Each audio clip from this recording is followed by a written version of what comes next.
I have on hand a wee bottle here. It's just a new bottle I've picked up this week. It's quite interesting. I'll share it with you. Mostly I'm getting spice and fruit from it right now. But what I want to talk about tonight is where is that spice coming from and where is that fruit coming from? See you in a wee minute.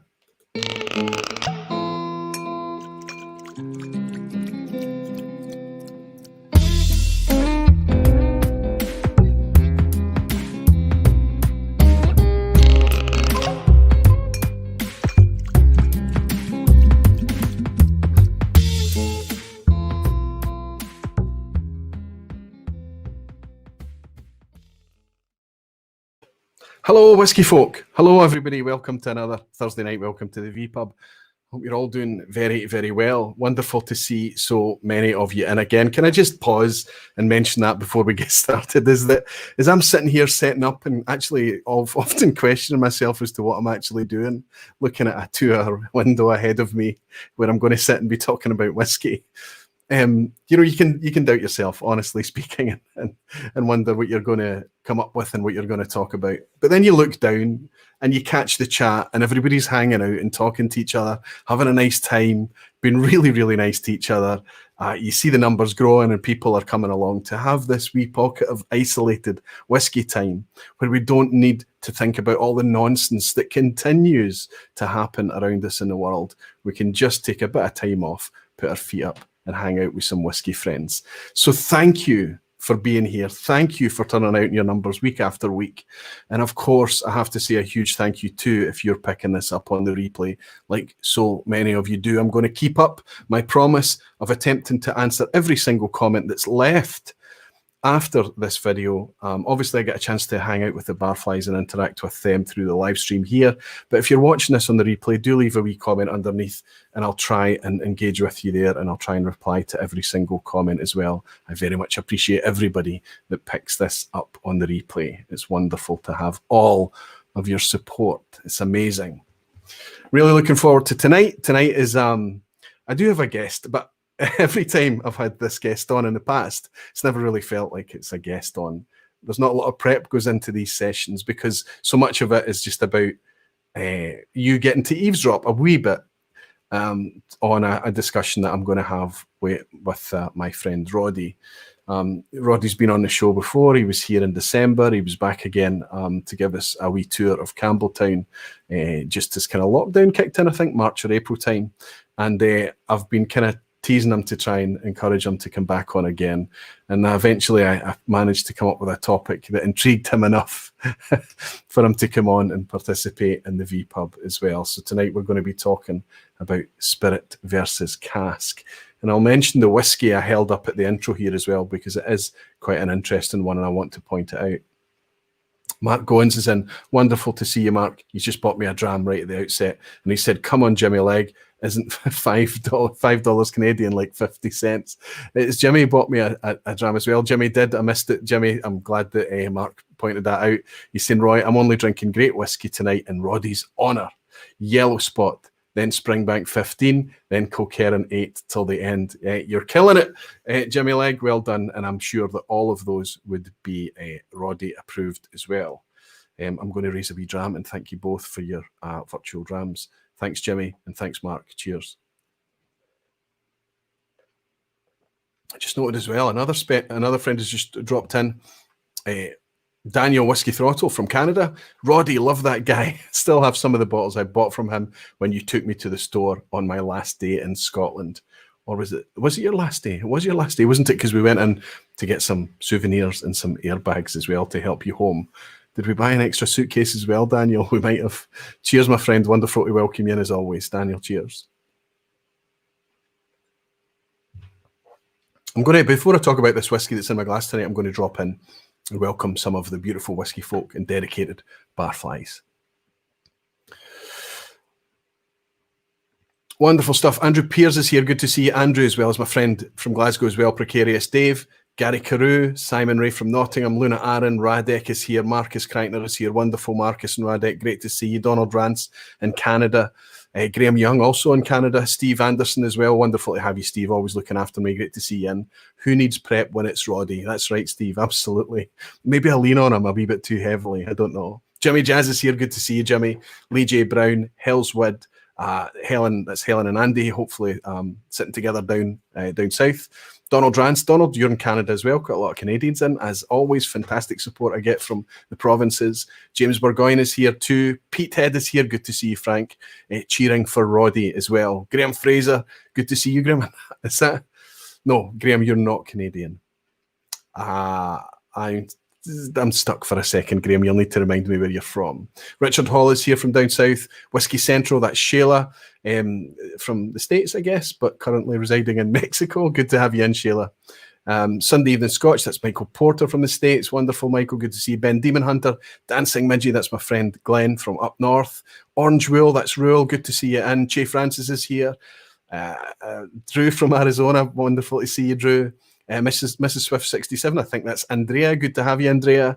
Joe Prestera, Glenn Duncan, so many of you, over 200 in, and we've only just kicked things off. If you are trying to get a hold of my attention, if you're on Facebook, I'm probably not going to be able to pick up your comments. I do apologise, even though you may be commenting live. If most of the interaction is always through the YouTube chat, it's just easier for me to manage in one place. I hope that's okay. Most of the people are engaged inside YouTube. But if you are watching Facebook, welcome, and I hope you're comfortable. If you're trying to get hold of my attention, though, inside the YouTube chat, just type Aquavite or at Aquavite. It usually lights up orange, and I can pick up quotes from Akshay, for example. Got my big screen computer back recently, so you're life size right now, Roy. That's pretty scary. My family have to put up with that. So, actually, I hope it's working out okay for you. Brian Kilco is saying, glad to be here, Roy. Brian, I'm glad to have you here as well, my friend. I hope you're doing very well. Cheers, Brian. Alan Lou is in saying, edit to previous question, how do you determine the spirit influences without tasting the new make spirit itself? Sure, we're going to get a chance to cover questions like that, Alan, but it's a good one to start us off. Jimmy Legg is saying, you seem popular with the Canucks. It seems so, Jimmy. Of course, Nova Scotia yourself. McAllen Fine and Rare is in saying, question number one, more Canadians or Norwegians? Aye, there's a lot of support from Norway as well. I have to say that North America is probably my biggest. There's two countries, of course, Canada and the States. They're probably amongst the biggest. But continental Europe is huge as well as the UK. I'm always very grateful to the people that tune in the crazy time zones across the globe as well. Australia, New Zealand, and Asia and things. And in one day inside Patreon, I had two guys from Poland from the same city joining inside Patreon on the same day. And I've now hooked those two guys up because they didn't know each other. So perhaps they'll get a chance to know each other now. If you're in here is Quincy and Bart, perhaps you can say hello to each other in the chat tonight as well. Wonderful stuff. So yeah, this whiskey that's in the glass, this is a Glenlivet, and I can't tell you the last time I bought a bottle of Glenlivet. I do have some on the shelf, but I don't exactly tear through it. The core range stuff is a wee bit, I don't know. Glenlivet 12 used to be something that always kept on the shelf, but it was quickly overtaken by, Glenfiddich 12 perhaps, or Glenmorangie 10 is one of those kind of light, easy starter, 40% type drams. There have been other expressions that I've enjoyed. I enjoyed my time with a Glenlivet 18, but I never replaced it. And the Madeira series from Glenlivet, honestly, often demand significant attention. There's been really, really good releases under the Madeira range. But the core range often suffers from that kind of mass market presentation that as enthusiasts, we like to have a wee gripe about. I certainly do. Chill filtered. Perhaps there's added colour. We don't know. They don't tell us. 40%, 43% ABV. Kind of light mass market presentation. Nothing wrong with that. Nothing against it. But it's not what we would choose. It's not what I would choose to enjoy my malt whiskey as if it was down to me. But this is an interesting step. This is Glenlivet 12. It says Glenlivet 12. There's a 12-year age statement on the label. They've called this the illicit still. But it says on the label non-chill filtered, and it's bottled at 48% ABV as well. It doesn't say anything about colouring. So we don't know if it's natural colour or not. It's in a very dark glass bottle. It doesn't seem like there's a lot of need for colouring in this. I hope they haven't added colour, but they haven't written it on the label, so we will assume that they have. If we have a look at it in the glass, it's certainly nice and dark, but not overly dark. So if they have added colour, perhaps it's just a wee dreep. I have to say that this is an encouraging thing, because it's difficult for a producer like Glenlivet, like Pernod Ricard, to have that range out there and then suddenly kind of move away from that mass market, easy to access 40% type presentation and give something that's maybe a bit more appealing to an enthusiast, a bit more natural, something with a bit more grip, beef, a bit more robust. But they've managed that here. This is really super fruity Glenlivet, really fruity. I'm speaking about citrus fruit. There's a nice lemoniness to it as well. But then as you sit with it for a little while and you add a bit of water, you bring out a wee bit of orchard fruit too. But the overarching thing here for me is that this plays a little bit hot. Now, I don't want to complain about that. It's 48% ABV. That's a good thing. But I'm wondering if the heat is down to the spirit or down to the ABV. I'm not very sure. I've found over the last couple of drams I've had with it that it's certainly better adding a decent teaspoon or so of water. Now, you might argue, why do you want it 48% only to water it down? Well, if it's a 48%, it's unchill filtered, and I can add the water to my own taste at home. Whereas the other way around, if it comes to me diluted, I can't move in the other direction. And if it is diluted, when it comes to me, it has already been chill filtered, so it's had more taken out of it than I care to be comfortable with. The other good thing about this is that it was only £38. Currently in the UK, I believe it to be an Amazon exclusive, which is a wee bit frustrating, but that's not the case globally. It's a global release, and it is available through various outlets globally. And I have to say, it's a wee bit more expensive than the standard Glenlivet 12. I don't have a problem with that because of the natural presentation. What say you? Radek is saying, Roy, I didn't see Sevi for a long time. Is he all right? I see him quite regularly, Radek. He's still a very, very busy guy. Anybody that knows and contacts Sevi or hangs around with him, he's always running from pillar to post. I spoke to him just this afternoon. He's doing very well. He's just very busy. He tends to watch the vPub on the catch-up and the replay now. He apologised for that today again, and everybody does, and they don't need to. I always say this is not church. If you watch it live, if you watch it in the replay, if you don't watch it, if it doesn't suit your mood or your time or your life, that's okay. It's the pub. It's not the church. Hells, it's nice of you to ask after Sevi, Radek. I'll tell him you were asking for him. Hellswood is saying, could that be a brave new start from Glenlivet? I can't imagine they're going to completely flip and change everything. But I think they've found maybe a way with this different presentation, and even in a different glass, a different bottle, maybe a way to kind of try and maybe straddle both sides of the line. I'm not sure. But any producer that's willing to do that and willing to experiment, for example, when Aberlour recently, actually, I'm going back about 4 years now, but they brought out their 12-year-old unchill filtered at 48% as well. Fantastic stuff.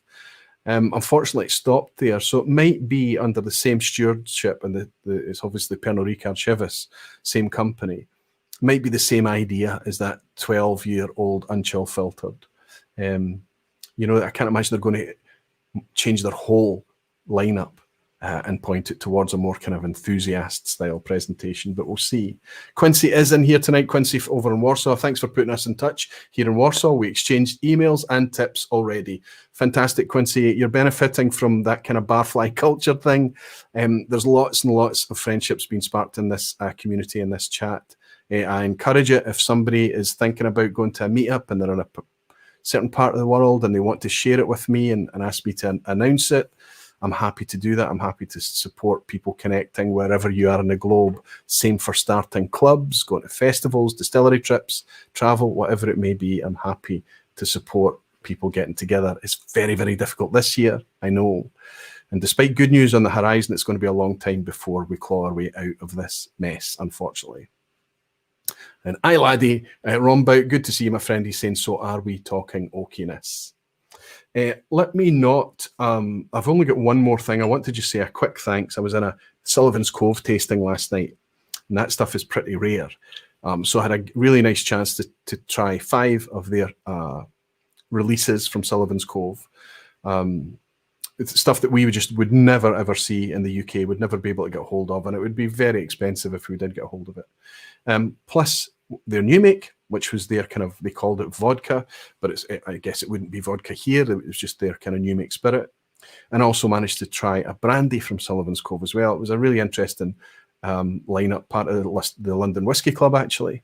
A fantastic club. Anybody can join the London Whisky Club, especially now that they're catering so much virtually.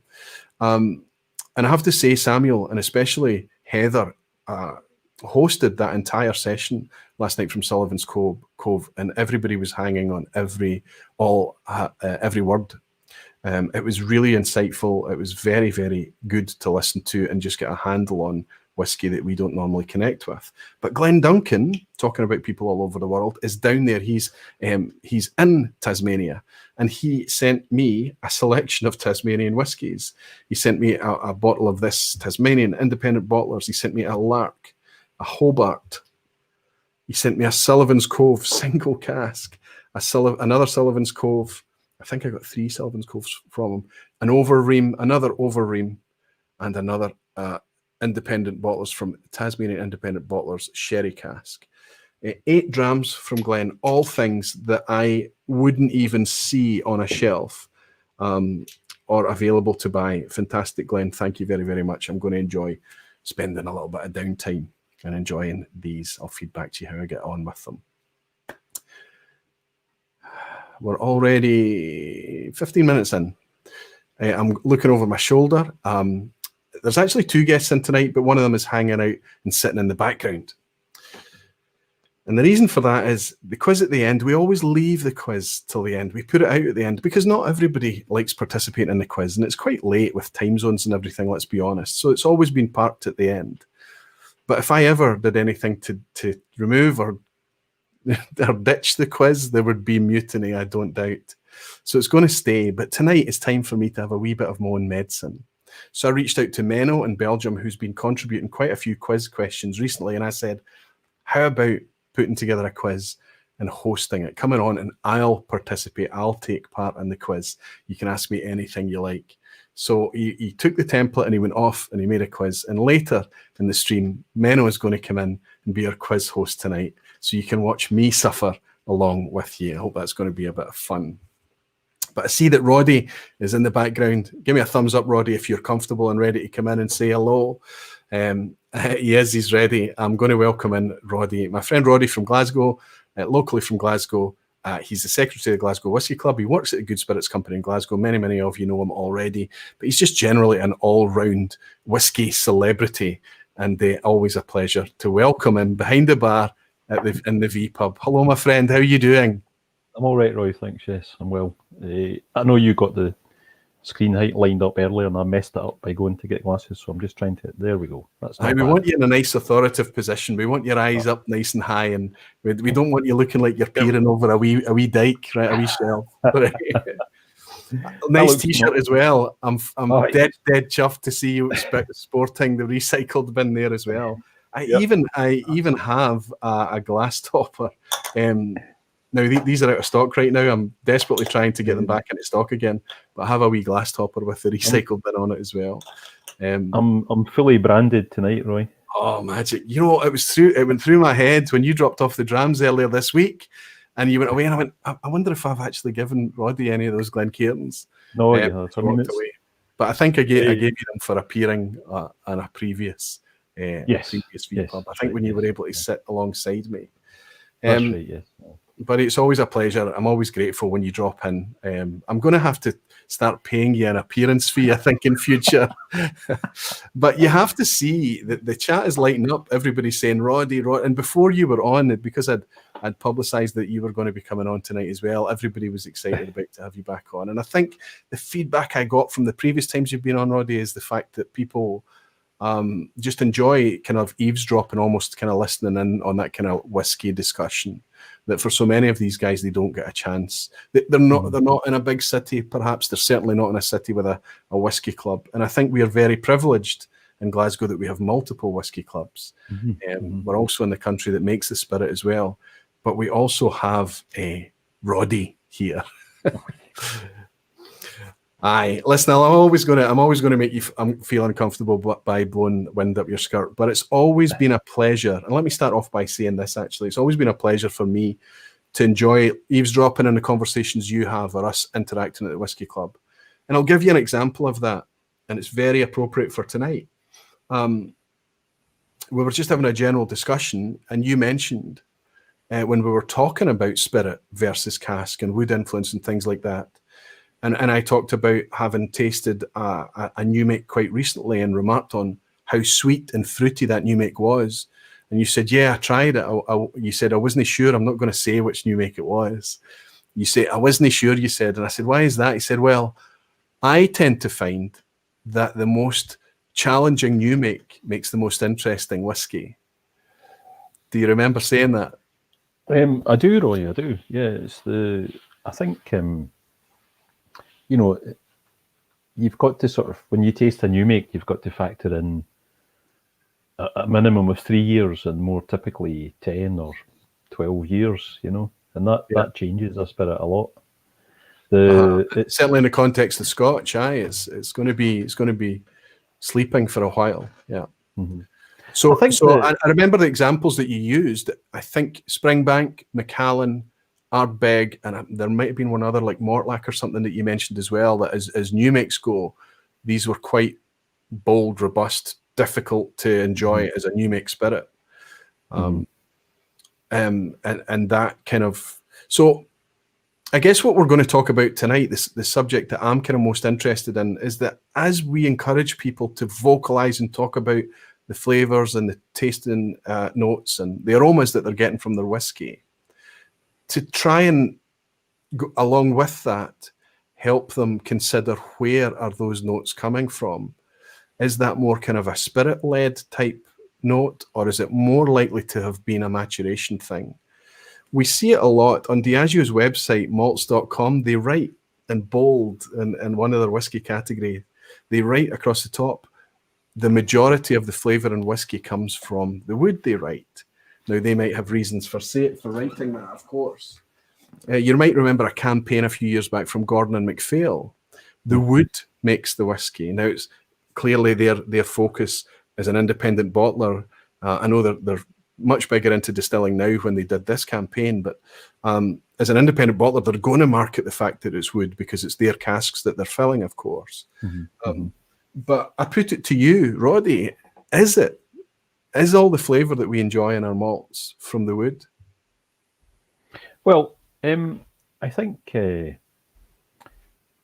my response to that Gordon MacPhail campaign was just something like, if you say you've that gone ever so slightly quiet, buddy. I don't know. Well, maybe it's at my side. It's sorry, Roy. Okay.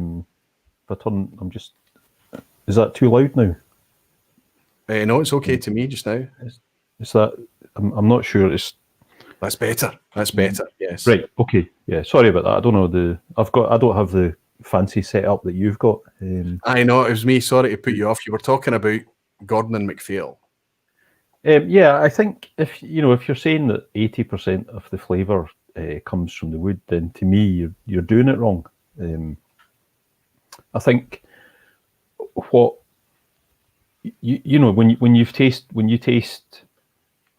whiskey from the same distillery over many years and across many ages, if you're lucky enough to taste new make and the youngest expression from a distillery and some older expressions, then after a while you start to build up a picture of how that distillate behaves in wood.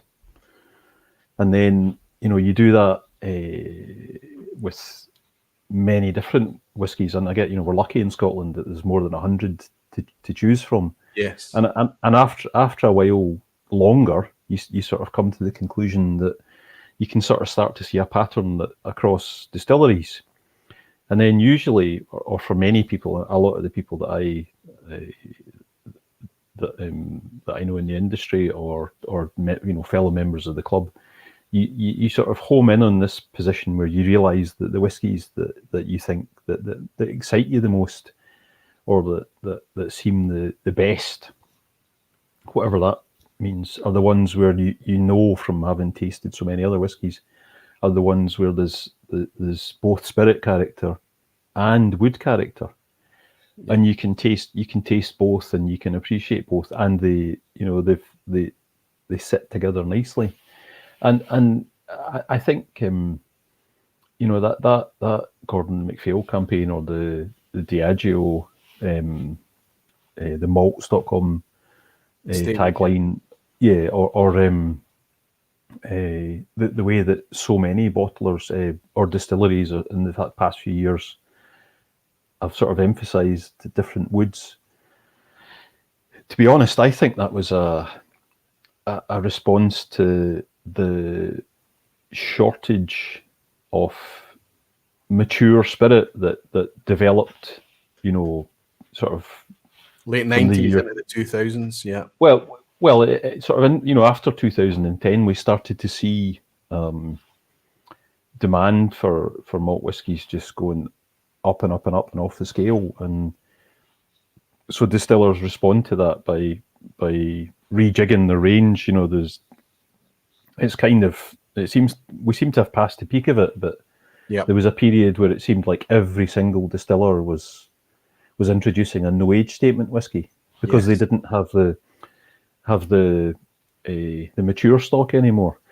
And I think if you're putting out younger whiskies, then an easy way of putting out something that's tasty is to use more active wood. Yep. If you're planning to release a whiskey that's 18 years old, you can't put it in super active wood, because by the time it's 18, it's going to be nothing but treacle, tannic treacle. Whereas if you know that 3 years down the line you're going to have to be putting out an 8-year-old or a 7-year-old, then you pick more active casks, or you have a higher ratio of first fill casks. And then obviously when you come to bottle that, the wood character is more dominant, because you've had to choose that route. Yeah. So then you're kind of forced into the position of saying, well, actually, we wanted to do that, and in a way it's true, because you can see you're going to have a shortage of stock. So you think, okay, we'll bring forward younger stock. So you have chosen to do that, but it's also a response to an increase in demand. And if you look at the history of the Scotch whisky industry, it's always been cyclical, because nobody's ever figured out how to predict demand 10 or 12 or 15 years in the future. So, nobody knows how much stock to lay down. And that is, if you step back from 2010 to 2000, there was so much mature stock around because of the slump in the 80s. And it took through the 90s for Scotch whisky to build back up. So it meant that distillers had lots of mature whisky to play with. Back then, in the early years of this millennium.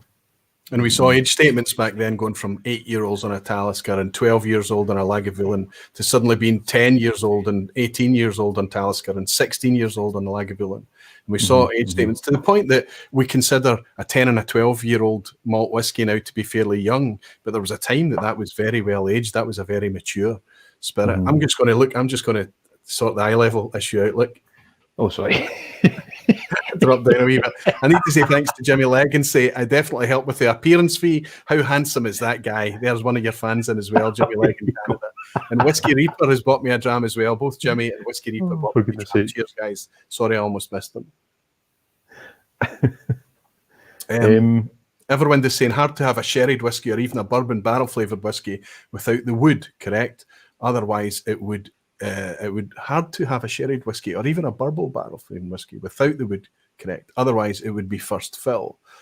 I think what he's talking about is the previous incumbent. So in Scotch, as opposed to bourbon, where they've got the virgin oak thing, It's maybe been used previously before, which is very much the preference of Scotch. Very little Scotch is aged in virgin oak, correct? Also, an increasing amount, I think, these days. I'm going to add, just to kind of lay a wee foundation, I'm going to ask you to broad brush something. When I was talking about this Glenlivet 12 here, I talked about, kind of nice citrus fruit, a wee bit of lemon and things in it. And then I went on to talk about spice, but that's kind of just very woolly things. If you were to summarize for us, and I know I appreciate it's much more complex than this, but summarize generally what flavors we are mostly drawn to finding that would maybe be from the actual distillate, from the spirit, and what flavors are mostly encouraged out of the wood. Now, I appreciate what we're going to talk about, maybe ex-wine, ex-fortified wine, as well as ex-bourbon, but we're also going to be talking about the thing where it's ex-European and ex-American, so it does get a bit silly, but let's take our middle of the road, mostly bourbon matured whiskey. So maybe some first fill, mostly refill, no doubt.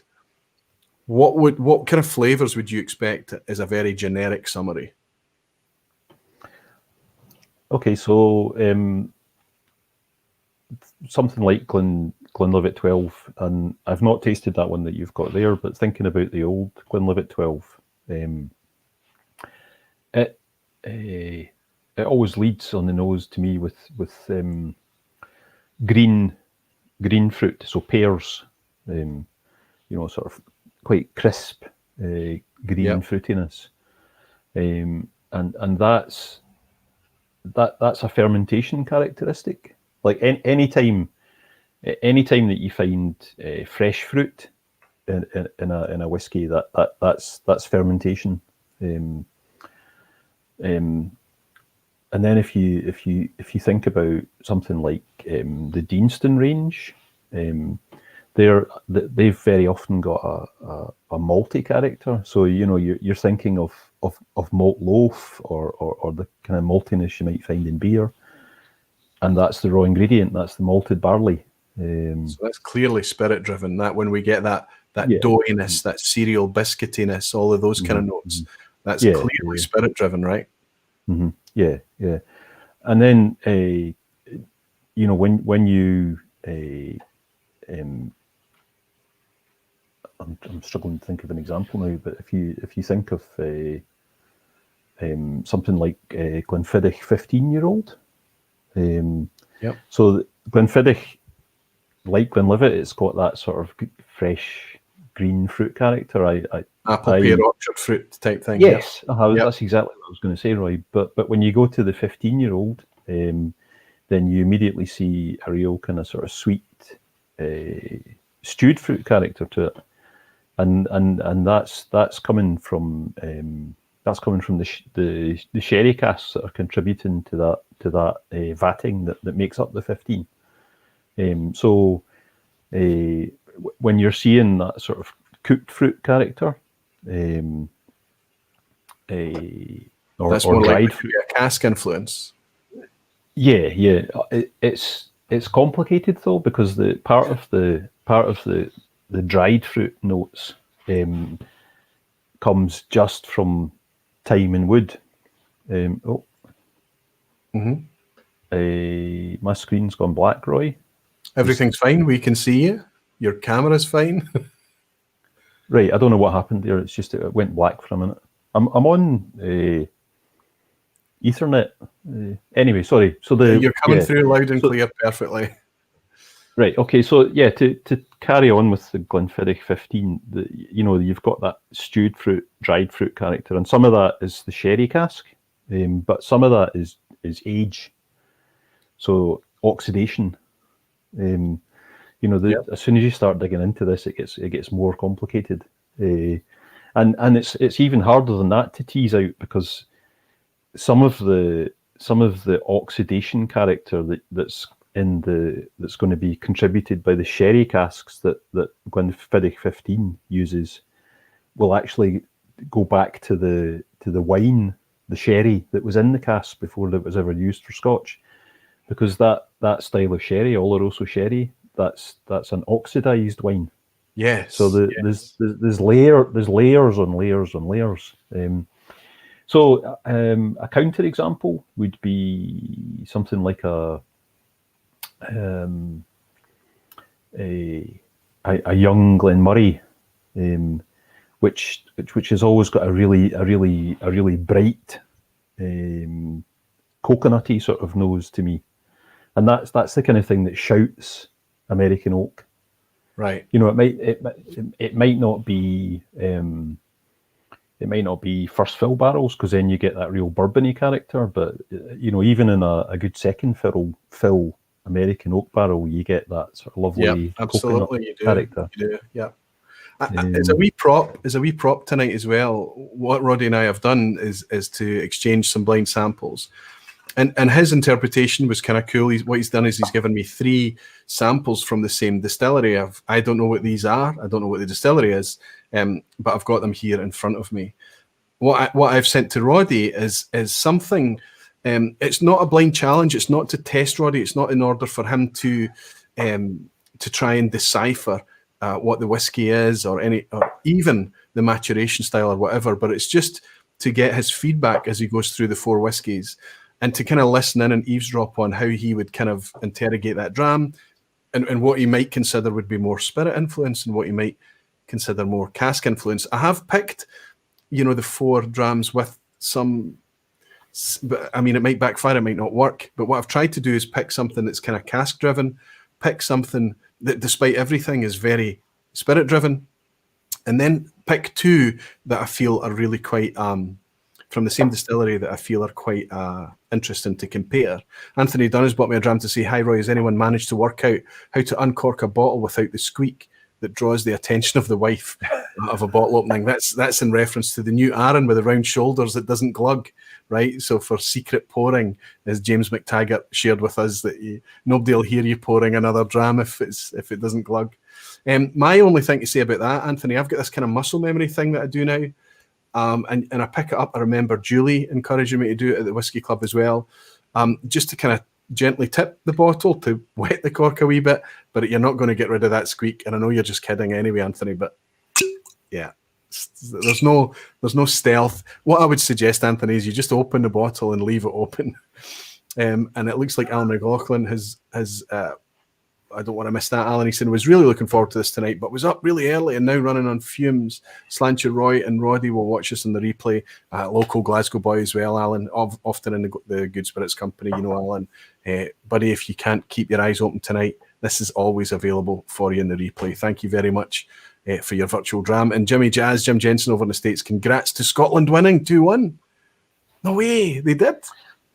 That's tremendous news. Sorry, but I'm not going to do it. I'm not going to get distracted. I'm not going to talk about football. I'm not going to talk about. But that looks like great news. That was amazing. So it went into extra time. It was 1 each at full time, and I thought we were toast again. 2-1 means it didn't go to penalties. Fantastic. Thanks, Jimmy. Cheers to all of you for your drams. And I'm going to sip the last of this Glenlivet and raise a glass. Well done, Scotland. Brilliant news.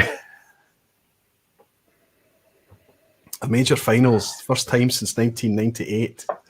I was in my 20s the last time the Scotland was at a major finals. That's amazing. Yeah. So have you got those 4 drams poured, Roddy? Have you got them out? I do. Yeah. Mm-hmm. Well, what I'm going to do is I'm going to be able to share with everybody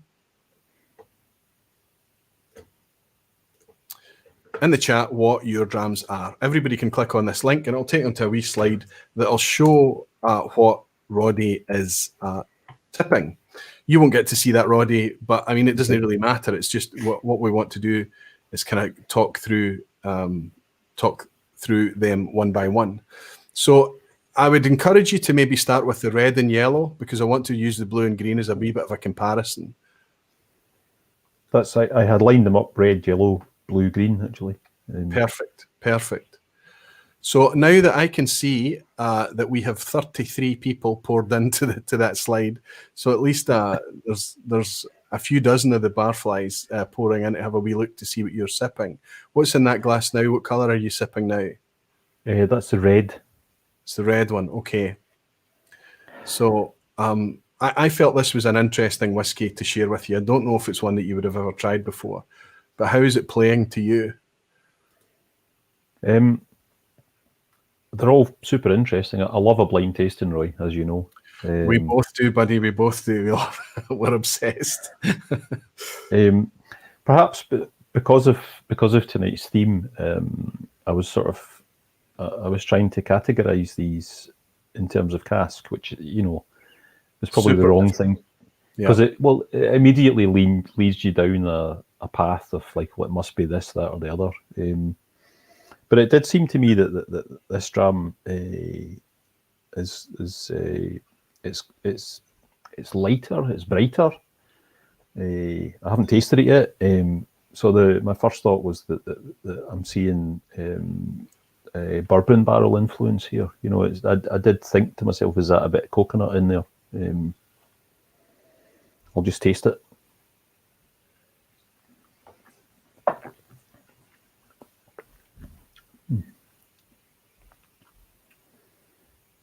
That's whiskey. Hey, job done. Yay! Job done. Jimmy's saying, I don't want to know what he's drinking, and I like blind tasting too, but not on camera. Absolutely. Not on camera. But you just that's I think that's why I kind of try and encourage it, because if I look foolish, it'll encourage other people, not necessarily to look foolish too, but just to kind of not care. And nobody's expecting people to put their face in a whiskey out of the hundreds of distilleries and the many, many tens and hundreds of thousands of expressions, and be able to pick out but we can kind of share how we're dialing into the whiskey. This is really interesting.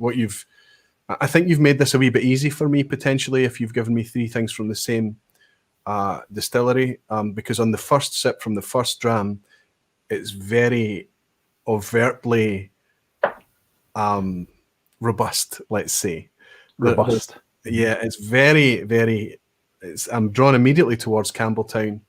It's kind of got all that lovely, dirty, funky, mushroomy kind of notes that we love. So it's a wee teeny bit briny, but the first dram, which is from your A bottle, is sweeter than I expected. So when the palate versus the nose, it came across much sweeter. So I was diving in thinking I was going to get a bit of a sherry hit, but actually got quite a lot of American oak and bourbon hit from it. So, but you've given me a lovely dram, and I'm going to stick my nose in the second one now.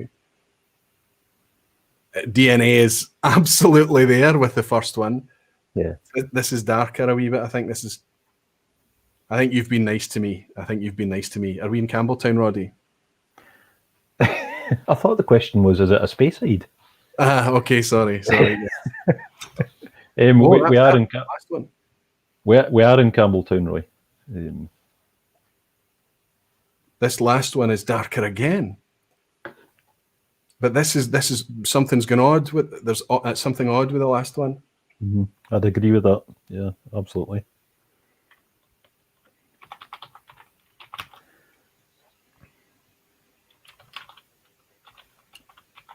That's tannic. This is tannic. This is dry spice. Which one are you on? The last one, the third one. That's the driest. It's tannic, isn't it? Yeah. Okay, I'll come back to that.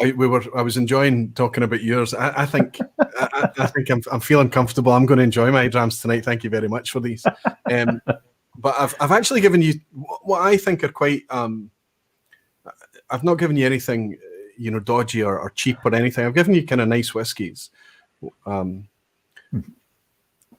But have you only had the first one so far then? Yeah, it's really interesting because the nose is fruity, and I think I'm getting the coconut thing, and then the initial palate is fruity again, so fermentation character. But it's quite a dark fruit, so that sort of then steers you towards sherry.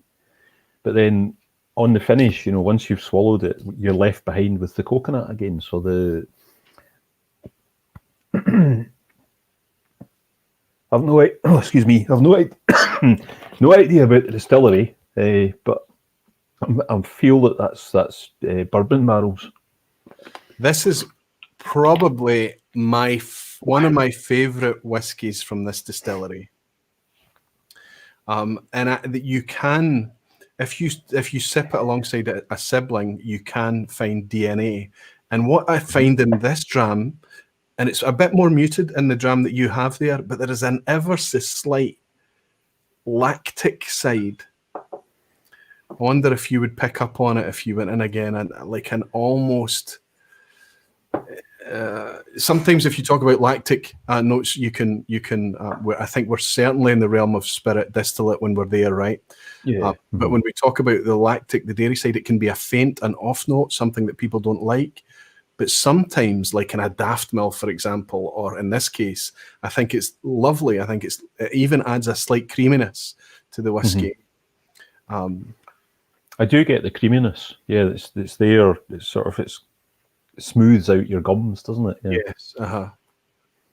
Yeah. That lactic or creamy character. That's something that you see with a distillery that runs a long fermentation. Right.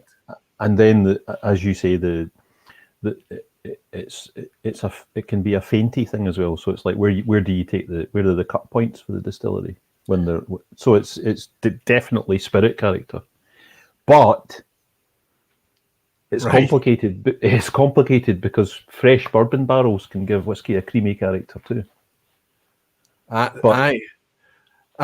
the creaminess, when sometimes if you say creaminess, all of these things can mean lots. It's because you're trying to articulate something very specific, and you maybe don't have the library to articulate it. So you go with creamy, but you're not. Are you tasting cream, or are you talking about a creamy texture? Right? It's kind of that. That's the complication, Roy, because the creaminess that you get from fresh American oak, it's like a really sweet cream, like a confectioner's cream or what's that, chantilly cream or something, the vanilla cream. Yeah. Whereas, like meringue almost, and that. Yeah. But the lactic thing, the sort of slightly sour note that that Bruichladdich or Daft Mill gives you, that's the texture's there, but the flavour comes across a little bit differently. So it's that's a great example of how it's hard to parse out the difference between spirit and cask, because we're talking about creamy, but different kinds of creamy. It's when you need to reach for more adjectives, right? To qualify your creaminess. Anthony is saying, thanks, Roy. Been lucky that the wife is very supportive of my whiskey journey, but she's got expensive tastes. MVR and the like. Go Scotland. Here's to that, Anthony. Absolutely, go Scotland. And I've also had Bill Monteith buying me a wee dram saying, I hate that I am missing this live, but cheers, friends. Bill, don't worry about it. You can watch it on the replay anytime you like. Cheers, my friend. Thanks for dropping by and buying me a wee dram. Cheers. I'm sorry. I'll make sure that Roddy gets some of these drams tonight, I promise. Sorry, go ahead, Roddy. I've lost the person's name in the chat. I'm not very good at this, but somebody was asking about they find creaminess in the Arran sherry matured whiskies, and I think maybe you'll be able to find the person's name. Sorry, but I think that comes from the Arran's sherry barrels. There's a good chunk of American oak in there, as far as I know. Well, we established that last week. We had Aaron on, and their new 18-year-old is just so overtly juicy, whereas we're used to lots of maybe Glendronachs or Glenfarclas or things in the past, having that kind of lovely dry spice, the kind of cooked fruit thing, and that kind of tannic finish that leaves your palate quite almost like crazy paving at times, that dryness, right? Whereas the Arran sherry cask is juicy and round and fruity. And I think I asked outright, is there a huge proportion of American oak? And they just said, aye, absolutely. We think our spirit works very well, and I think that's spot on. Matthias Mulder is saying, I have an Edredauer from a first fill at Oloroso and from a Marsala cask, both around 10 years old, so quite strong flavours from the wood. Lots of Edredauer releases are very, very wood forward, I would say. But I was surprised how much of the DNA I could taste. Again, Edredauer, things have settled at Edredauer now. They've got some nice consistency in there, but it is still quite a robust base spirit. Whiskey Weekend Dram is saying, I taste the cream in the Arran sherry casks. It was Whiskey Weekend Dram. Imagine just picking that comment out from all the hundreds. It's amazing. So it's Harrow. It's Harrow that asked you that question. Right. Whiskey Weekend Dram. And he said later on, he said, it was me, Aquavite. Luna Aaron saying, would you ask Roddy if he knows Don Livermore's flavour wheel, in which he categorised flavour according to their origin, wood, yeast, and grain, and what he thinks about it? Have you ever met Don Livermore? No, I've spoken to him on Twitter, but I've never been in the same room as him. I know the flavour wheel that you're talking about there, and I think it's a really useful tool. It would be great if they were to sort of spread it out and make it more widely available. But it seems to be confined to Canadian whiskey. It'd be good to have something like that over here. Aye, I think so. I was at a Don Livermore presentation in Germany with Doc and Jez and so many of the other guys. It was a fantastic thing, real deep dive. I mean, he was going into the molecules, and probably the most geeky tasting I've ever sat in. And I've sat in some of your tastings, Roddy. But I'll tell you what, something that would surprise me, and I'd love to be in a fly in the wall if the two of you are in the same room together, especially as I have these 3 drams in front of me right now. Don Livermore declared that sulfur in whiskey is a fault, and it needs to be eradicated. No. And immediately I had the wind sucked out to me, and he was in a room full of German Springbank fans, right? And this is an interesting thing to talk about, less about Don Livermore and more about sulfur, because sulfur's in the grain. Sulfur can be harnessed or removed throughout the whole process before it's anywhere near a cask. So let's talk about sulfur a minute, because sulfur is one of these things that it's a bit of a Marmite note in whiskey, honestly. Some people like a dirty, sulfury whiskey. Some people are offended by it. What's your take on sulfur notes? I love sulfury whiskies. Dirty whiskies, yeah. And I think it's you'd subdivide sulfury whiskies. So like this one with the green spot on it, which I've got as number 4 in my lineup. This is sulfury, but it's specifically a kind of rubbery sulfur. Yes. So which is my favourite kind of sulfury whiskey. It's your favourite. So you like the spent matches and fireworks sulfur? Well, I like that too, but the rubbery ones I think are even better than that. Like that the struck match thing. Is great, but I often find with them that actually translates into a little bit of fieriness in the back of your throat. There's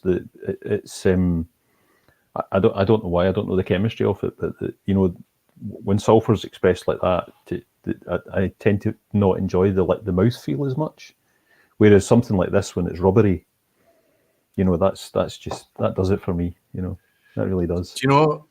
You're drinking one of my favourite whiskies and one of the worst casks for me ever. Really? Yeah.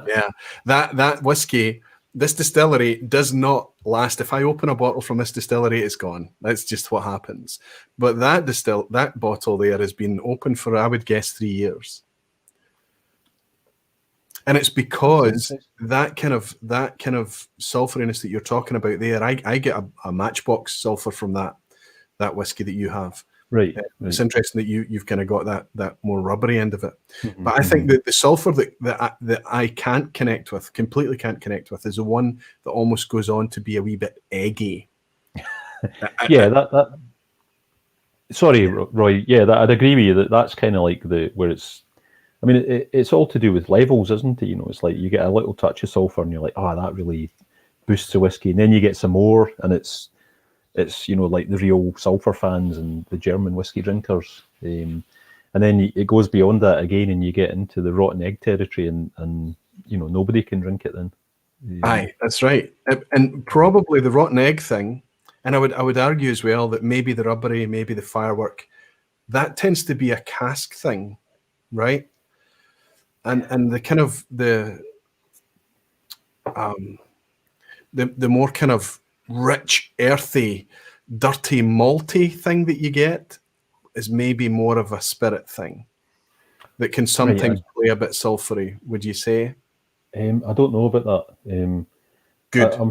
I'm confident in saying that the rubbery ones, I nearly always associate with sherry barrels.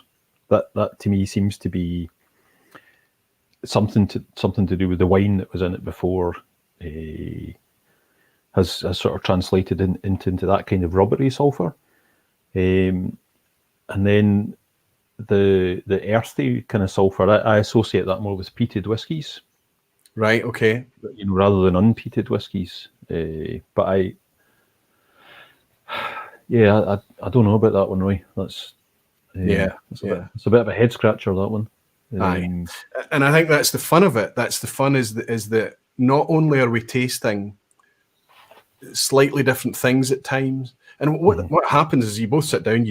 We could both literally prepare notes and come up with something with very little overlap.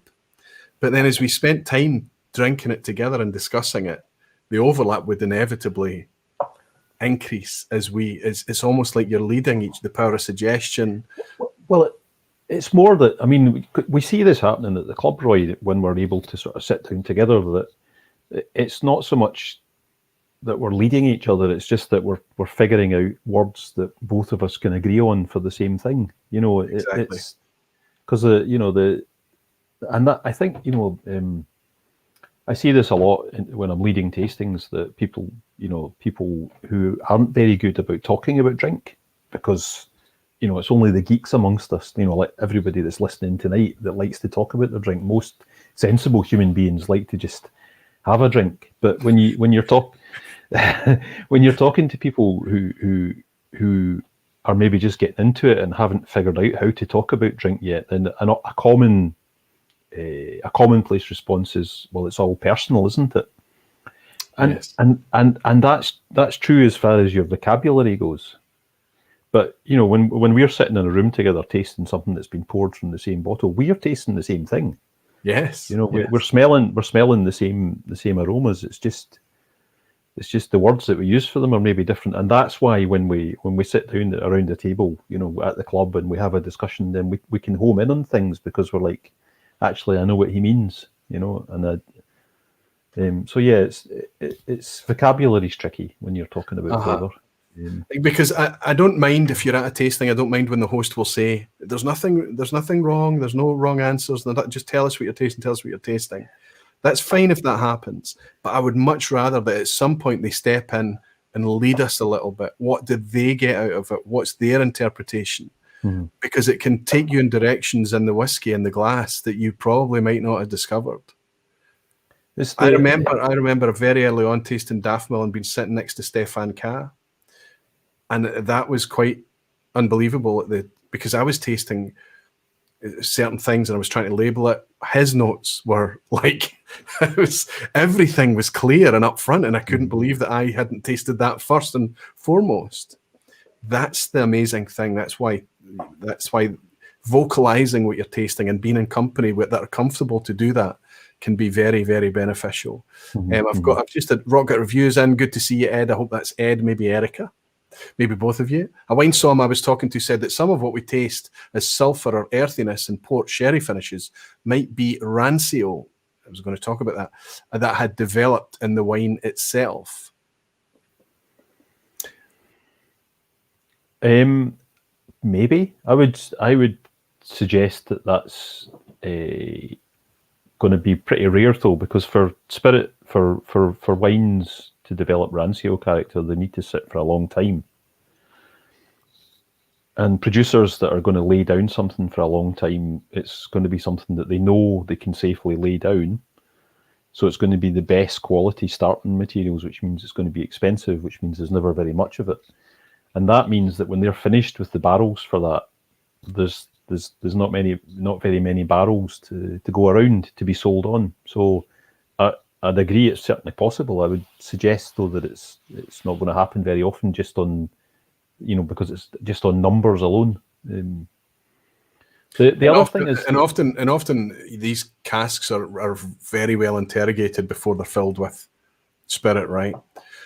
Just for clarification, rancio, my interpretation of rancio is that kind of wet cardboard, mushroomy type, sometimes quite challenging note that you can get, and especially you can pick up in vintage whiskies that's been in glass for a long, long time, or notes akin to Rancio. Would you agree, or do you have a different interpretation? No, that's what it is, Roy. I think that's most people would accept that that's the definition. I mean, it comes from, Rancio. The translation would be something like rancid.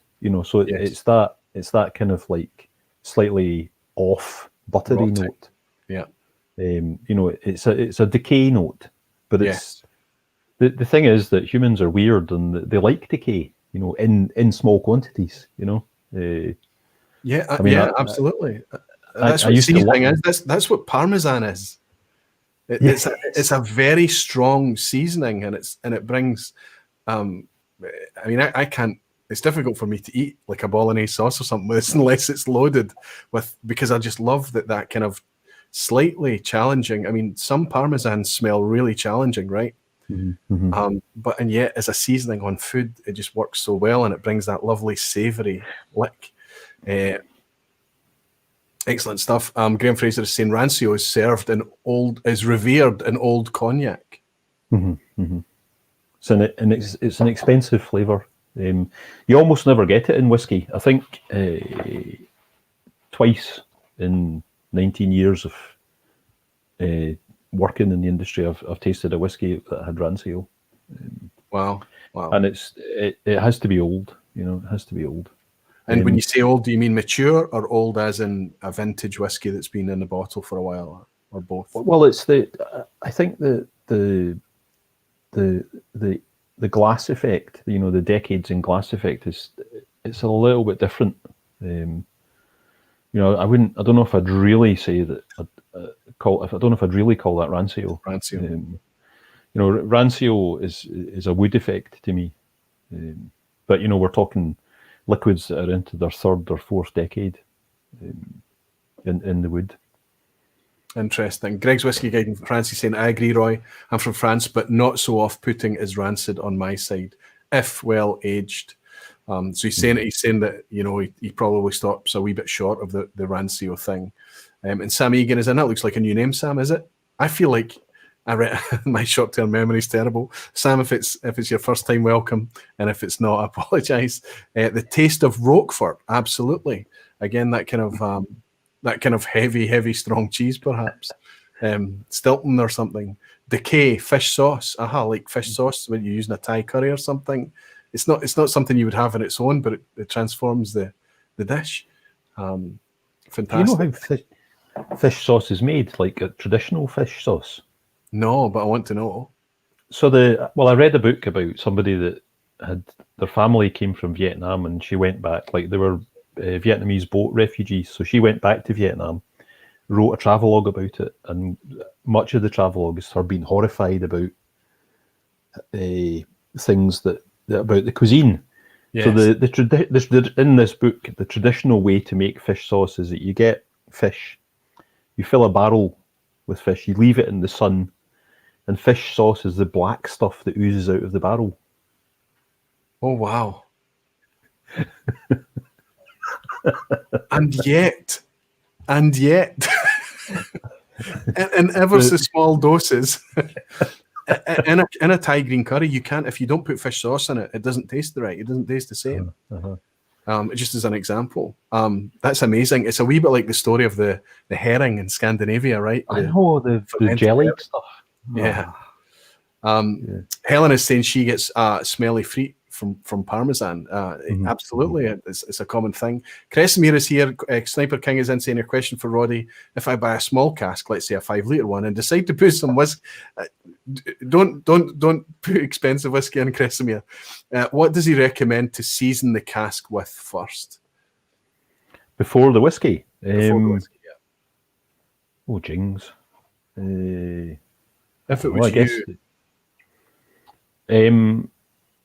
sherry, I would say, like an Oloroso sherry, because that sherry is going to be dry, so that you're not going to sort of complicate things by bringing sweetness into the mixture. And most of those wee barrels that you buy nowadays are American oak as well, so they're already going to be pretty active and sweet, I would say. Yeah. Good point. Sorry, Roddy, go ahead. No, just I was repeating myself, Roy. Just Oloroso sherry, dry Oloroso would be my choice. If you do it, Cressimere, let us know how you get on. I know a couple of guys at the club have experimented with this and with mixed results, right? Some of them get quite excited because it looks like it's going in the right direction. Then one day they just try it, and it's just yeah. There was David Carson, who I don't know. You might have. I don't know David. No, right. So he was a long-standing member. Then he stopped for a few years, and then he's come back now. But he had he brought samples to the club one night, and it was the first time he was using the cask, and he had a 1 week sample, a 2 week sample, and the 3 week sample. And the 1 was good, and the 2 was better, and the 3 was just. Actually now I think I do know David. Actually, I maybe don't know him by name, and I think that's exactly the story. That's exactly the story that I was thinking about when I said that there. Menno is complaining as same as me, Menno. He's getting hungry because of our discussion. And Anthony Dunn is saying, sounds like garum. Garum was a fermented fish sauce, uses a condiment in the cuisines of Phoenicia, ancient Greece, Rome, Carthage, and Byzantium. Thanks for giving me all of those really difficult things to pronounce, Anthony. Can you read that? But I'll thank you for the dram anyway, my friend. Thanks so much. Mark Slinger is saying, Roy, I have done a 3-litre cask maturation a few times. It was always drinkable. I think if it's the reason I wouldn't do it is because I would start it, be excited, and forget about it. I think it's got to be something that's a focal point in your whiskey cabinet or your collection, or sits in a place in your house that you're going to be compelled to kind of manage it a little bit, because that tiny cask, the wood to liquid ratio is really, really high. I think it's quite an active thing to do. It's very, very easy for it to tip over past the point. We occasionally will barrel mature cocktails in the shop before we bottle them. As it gets to the point, you're having to test it every day, because it's, as you say, Roy, the ratio of wood to liquid is so high that 24 hours can make a big difference. Yeah. Bart Van de Veer has bought me a dram as well. Bart, great to have you in. Hi, Roy. Hi, Roddy. So happy to be able to participate in a live vPub instead of watching it on the replay. Enjoying the time off after an intense week during working in ICU. Do you know what, Bart? I'm going to raise a glass to the dram you've bought me, but especially you grafting on the front line. We've kind of forgotten about our healthcare workers recently. It seems to have just become such a kind of background noise, this whole thing. But I'll raise a glass to you, Bart, and say thank you very much for the work that you do as well, my friend. Sláinte to you and everybody else. Thanks. Cheers. Oh, cheers. This first dram that you gave me, Roy, the red dot, it's sort of developed a kind of spicy note now, which good. Wasn't there to start with, and that's definitely oak. That's definitely saying American oak to me. Okay. It's some kind of sweet spice, sort of somewhere in the cinnamon allspice kind of area, and that to me always says American oak. I got a really quite unique jellied fruit from it, like almost like candied type sweet jellied fruit. I want to pour it and have it along with you, but I'll reveal to you in a minute what that is. Have you still got a wee drop left? No, is that you done? No, I do. I saved a wee bit because it's easy to inadvertently finish it. That's right. Just on that wee roller coaster of that tasting again, slip into that second one now, which I think the colour of the second one that I'm asking you to taste is the yellow. This was quite This is quite a thing for me, a really bold thing.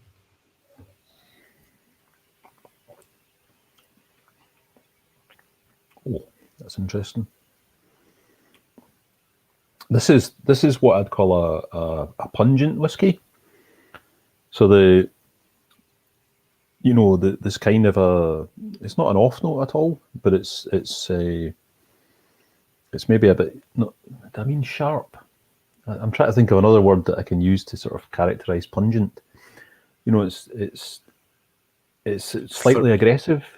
For me, it was, and I love it. I think it's bold, like you say. It is quite the DNA. I don't want to say too much, but it was very vanilla cream soda. There was lots of creamy vanilla in it, and it was very kind of clean and sharp and lemony. Sharp, maybe, I don't know. That's quite a thing. Yeah, no, sharp. Yeah. Yeah. But I tasted something in that was similar to one of my favorite distilleries, but also I tasted something in that I recognized as being of its producer from the distillery. And maybe arguably you shouldn't, because that whiskey that you're sipping is quite mature, very mature. It's super lemony. It really is so lemony. It's like you know, when you've got a sucking sweet that's got a powdery lemon middle, and you hit the lemony bit. You know, that's that really bright top note, that sharpness, that robust thing you're talking about. But for me, it was creamy, and it was like vanilla and lemon, and it was quite a. See, I'm not seeing the vanilla, Roy, but that's maybe because the first one is, to me, has got lots of American oak in it. Also, I'm not explicitly specifically the vanilla I'm speaking about, and again, we could fall down a vanilla rabbit hole as well. Vanilla from wood, vanilla like vanilla pods, vanilla ice cream, vanilla something else. The vanilla I'm speaking about in this instance is that very kind of, it's like cream soda, American cream soda that we would, I don't know, the people in North America, maybe they just call it cream soda, I don't know, but we would call it American cream soda here, and I got that as a strong note in that whiskey. See, although it's worth mentioning that although you listed different ways that you can experience vanilla, if you taste vanilla in a whiskey, that's always cask character. That's always from the cask. It's you don't get vanilla in barley. It's not generated during fermentation or distillation. So if you get vanilla, it's always the wood, and it's usually. And would it always be American oak as well, you think?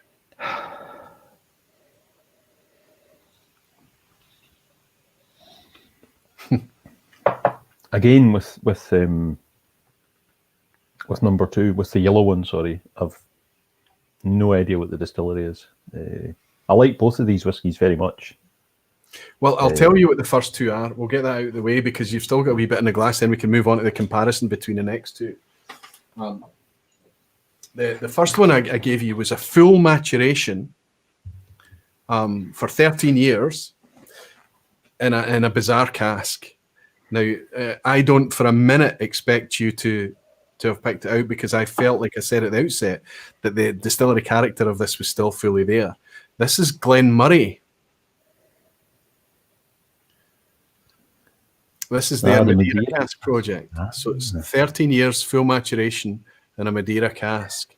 And I felt the Madeira cask, despite that full maturation, it's there, but it had such a light foot. For me, it left that kind of jellied fruit thing, a really delicate spice, like a really, I don't know if it's ginger, but it's not as fresh as ginger, but just like cinnamony, nutmeggy, just a light spice thing, just a delicate spice. I've been enjoying this. You can see that I've managed to get through quite a bit of this. I do like this, but that's why I gave you that. And then the next one I gave you is 25 years old. It's from a closed distillery that'll never be rebuilt again because they built something else on top of it. Another distillery. Do you know where we are now? Imperial. Yes, absolutely. 25. I bought this from you, Roddy. Oh, yes. A 25-year-old Imperial. So, I mean, all it says on here is cask type barrel. So what they're basically saying there is we're talking a refill barrel of what kind of refill we're talking. We don't know if it's second, third, beyond. We don't know. But for 25 years to be as pale as this, to be as still, in my opinion, and this is why I gave you this, because as this sweetness, as this robust thing, I think it's still the spirit. But I tell you why. Because I sipped it alongside my other Imperial and found a lot of similarities between the two. And it made me think that, wow, I mean, you would never consider Imperial to be such a bold spirit that maybe even 25 years in a cask. The other Imperial was much younger, by the way, it was 18 years old. That you would still have quite a lot of spirit intact, and I felt like it really was. That's a spirit-driven whiskey. Would you agree that you're sipping there? Yes, it doesn't taste like 25 years old to me. Yes, it's got freshness to it still. Yes, I'm enjoying both of these two very much. Just to show you how crap I am at this blind tasting thing.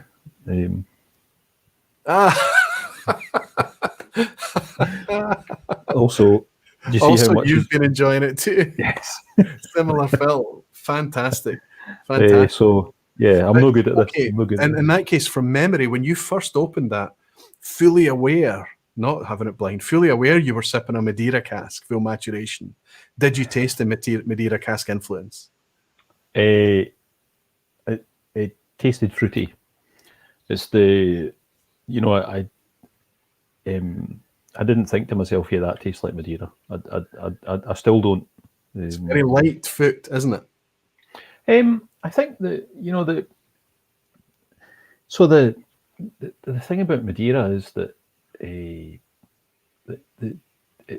it's a wine that it's all about the process. You make Madeira as you would make any wine, and then you deliberately store it in conditions that will make it oxidize. So like the opposite of what most wine producers would do. Like the much Madeira is stored in warehouses that are heated because they want to speed up the oxidation process.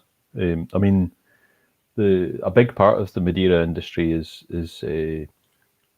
making the wine oxidize as quickly as possible so that you can add salt and pepper to it and sell it as Madeira sauce. Like, you don't really see it in this country, but if you go to France, you can buy little bottles of I forget what it's called, but it's Madeira plus salt and pepper, and then you just you bung it in the sauce when you're making a sauce. That's the cheap end of the market. That's interesting.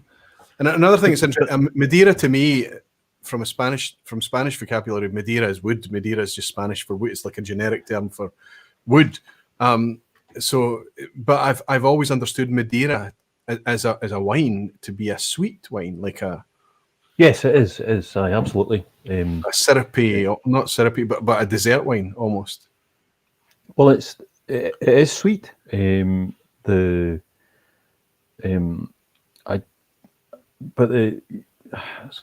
the other thing about Madeira is that it's made from grapes that mean that the wine's extremely acidic. So it's one of these weird things about the human taste sensorium that there's only so much space in there. So if you've got something that's extremely acidic and also extremely sweet, you perceive it as being a bit acidic and a bit sweet. You can't. There's only so much perception available for those two things. So if you've got something that's very acidic, you're like, wow, that's battery acid, and your brain calibrates it right down. Yeah. But if that same thing is also extremely sweet, then you're like, oh, that's quite nice. That's right. And that's how Riesling is so popular as a wine, because it's acidic, but it's sweet Rieslings work that way. They're acidic and sweet. Madeira's like that. It's a wine which to give you the numbers. Sorry to. I know we're meant to be talking about whiskey, but no, go right ahead. So if you've got a dry wine, then there's a gram or 2 or 3 grams per litre of liquid in your glass. If you've got something like a Sauterne, then that's about 120 grams a litre. And if you've got a PX Sherry, then I think that's heading north of 200. But dry Madeira, so that's a style, that's got 70 grams a litre, so it's incredibly sweet, but because it's got this incredible acidity as well, you perceive it as dry. I think that's the amazing thing. That's the amazing thing that we're doing. It's the same in whiskey or wine or anything that you're actually tasting. what you're actually trying to do is trick or please your brain. You're trying to stimulate and trigger things in your brain, and that makes sense to me, that if both of those, the sweet and the acid, is dialed up really high, so you taste it, but you don't think it's as high. I think that happens to me in lots of areas, like peat. If I drink a lot of peaty whiskies, I start to dial down. My brain seems to dial down the peat in the whiskey. So somebody give me an Ardbeg, and I think, where are we? Are we in Campbelltown? Are we? I don't know. It's because the peat, you've started to almost dial it out, and it's like you need to have like a circuit breaker step change to get that back again, to get that contrast again. And that's purely you trying to reprogram your brain, I think. Yeah. It absolutely is the case that you modify, or the way your nose works. It adjusts itself to the circumstances. Apparently, there is one exception to that rule. I'm not sure if this is a sort of scientific urban legend or not, but you can get used to anything, which is why, if you're working in if your job's cleaning the drains, then after a while you don't mind the smell of drains, Yeah. But apparently, my father's got a tale about when he was a student. He had a summer job that was working on a farm, and they to clean out a cesspit one day, and him and the other students were all like, bleh, bleh, bleh. And the old guy who was the foreman just got fed up with him and just jumped in his waders and started filling the buckets, And he was fine, he was fine because he was used to it. A stronger stomach. Yes, aye. But apparently the one exception to that rule of your sensorium adjusting and normalizing an aroma is cinnamon. Apparently cinnamon's always cinnamon. Like if you yes. bite a cinnamon, it's like cinnamon chewing gum lasts longer than any other chewing gum. Oh wow! Yeah, because it's got that bite to it, and it's got the heat as well. It's got the yeah. Aye. That's interesting. I hadn't heard that. I wonder if it is an urban legend or if it certainly makes sense, because you do taste it. That's why gobstoppers and everlasting gobstoppers tend to be cinnamon flavoured, right? Aye. Greg's Whiskey Guide is saying, I have to say I haven't tried a Great Madeira wine yet. Bought one for my video review and it was a mess, so didn't show it. But paradoxically, I often enjoy Madeira finished whiskies. Well, you can make the worlds align somehow, Greg. Stu Baby's saying, is whiskey then Darren Brown in a bottle? Aye, isn't it? Or we're being a wee bit of the Darren Brown on ourselves as well, I think, Stewie. And Neil Cochrane is saying, I had that job in Clydebank. That's Neil talking about the cesspits, I think. Pierre is saying, bear in mind that a lemon and a peach have the same acidity, but peach has more sugars in the fruit. It's all about how your taste sensorium analyzes these things. I have to say, Roy, having tasted that Madeira project blind, I've not changed my opinion about it, which is that I think it's great whiskey, and I don't think the casks have contributed that much. I think the fruitiness that I taste in that is the natural or the inherent Glenmurray fruitiness. Perfect. And I was going on earlier about American oak and bourbon barrels, and obviously I had no idea what I was drinking, despite having worked my way through a bottle of this stuff. Yes, I think I'm going to cover my ass by suggesting that the Madeira wine producers buy their oak from America. No, I don't doubt for a second that Madeira cask will be made from American oak. It's going to be American oak. And the other thing as well, Kirsty McCallum was on here. She was on the vPub, and that was her first release. That's the first Kirsty McCallum stamped release. She didn't make the whiskey, of course, but she's been responsible for that release. And I know that from past experience with Kirsty McCallum that she doesn't mind a sweet whiskey, but she's never going to let anything get sickly sweet. She's never let anything go overtly sweet. She always likes to keep the spirit intact. Think of what she released at Deanston. It's very rare that a Deanston would come out purely wood driven. There was always a huge lick of Absolutely. that decent character in there. And I think that is what she's released there. But the reason that I applaud that release is because of how natural it is as well. The ABV, no chill filtration. So many Glenmurrays. That's not fair because they do the heritage range is very good. But so many Glenmurrays, we associate Glenmurrays with being a supermarket bottom shelf type whiskey, and I think that's often unfair. It's one of these under the radar ones that we might have spoke about back when you were here in December.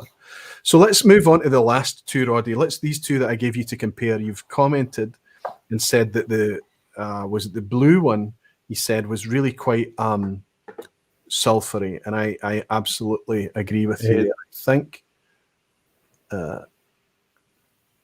no, is it a green one you said? Was the other way around, yeah. The green one's a bit rubbery. Okay, good. That makes a lot more sense. Yes. The blue one seems fruitier. I guess because the cask's not in the way so much. You know, the green one, just without I've no tasted these two yet. The green one, it's cask right from the start. Well, I can tell you that you already know that you're sipping something from the same distillery.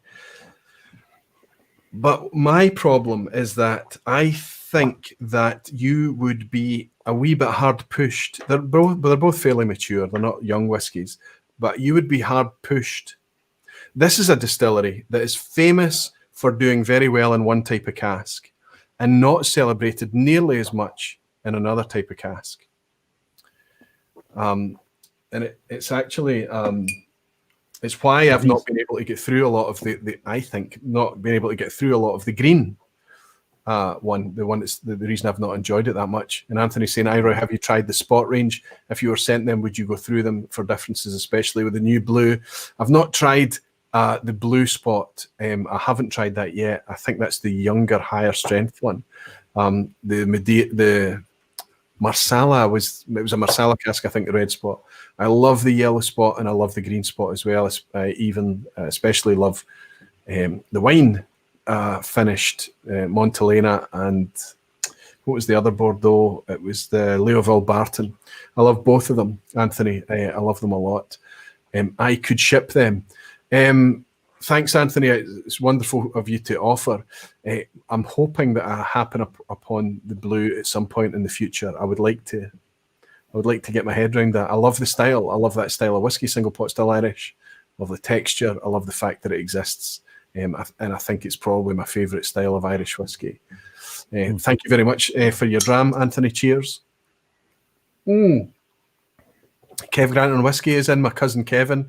I'm going to raise a wee glass for Kevin, who just passed his exam, and he is officially about to become a policeman after some months and weeks of trial and no trial and error, just trial. And congratulations on passing. Trial by fire. Congratulations, cousin Kevin. Cheers, buddy. Thanks. So, are these last two Glendronach then? No.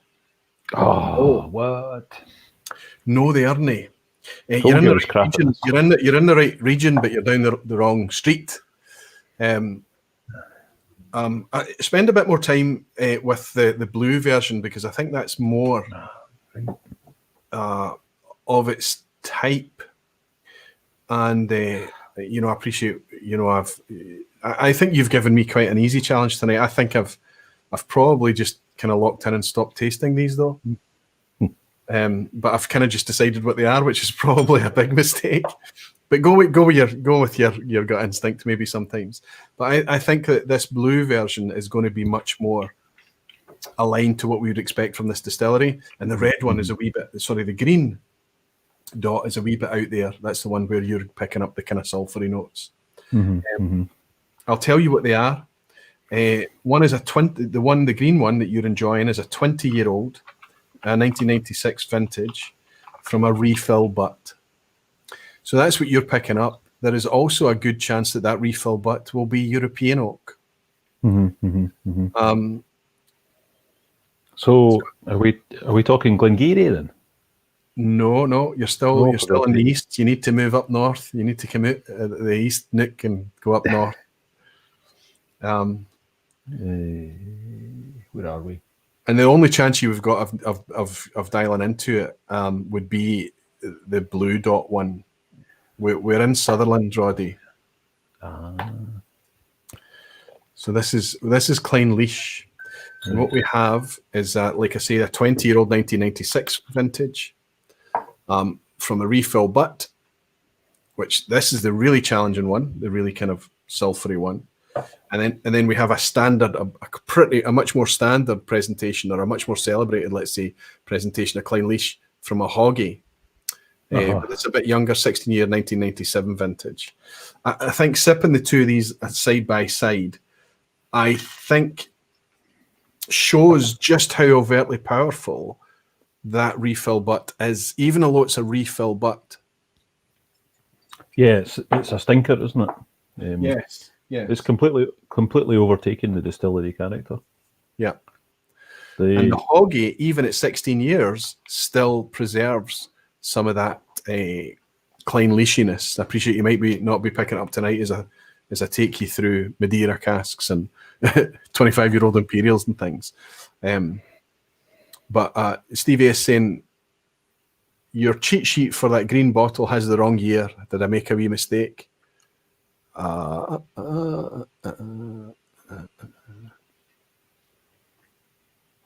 You might be right.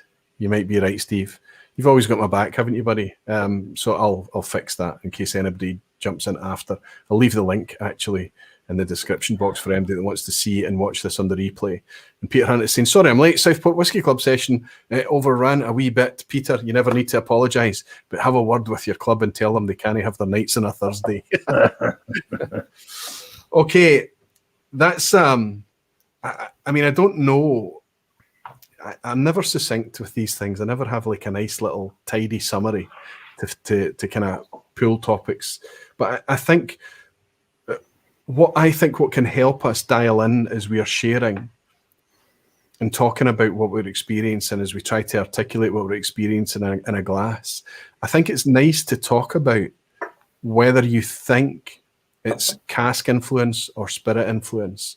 Because if you dial into the spirit influence and you can start to register things in your library that is from a specific style of distillate, that's a very, very interesting thing in itself. And then if you start to try and isolate things from the cask side of things, you can start to hone in on American oak versus European oak, perhaps. Or, oh wow, this is really quite powerful and sweet and toffee and caramel, and my goodness, it's like syrup, first fill bourbon. And then as you kind of go in gradient shades away from that as you go through the refills and things. And it helps you, I think, as you catalogue almost like a little mind map in your head as you're interrogating whiskies and enjoying whiskies in the future. I think it can help you understand a lot more about the dram in your glass if you consider spirit or cask. Mm-hmm, mm-hmm. I'm going to finish with one thing before we go on to, and it's interesting to get your opinion. Back in the day, that everything was basically being made for blends. A distillery character that could be reproduced time and time again was important. But in newer distilleries, where they are not making anything for contract fillings at all, where they can be as experimental as whimsical with yeast, fermentation times, production side, and all the crazy cask maturation that they're permitted within the regulations. I think that distillery character thing, could you see that almost being taken away, or do you still think that even, I'm thinking about Rassay, I'm thinking about Arran, I'm thinking about Ardnamurchan, I'm thinking about any of the new distilleries, do you think that that'll still end up being a thing that endures?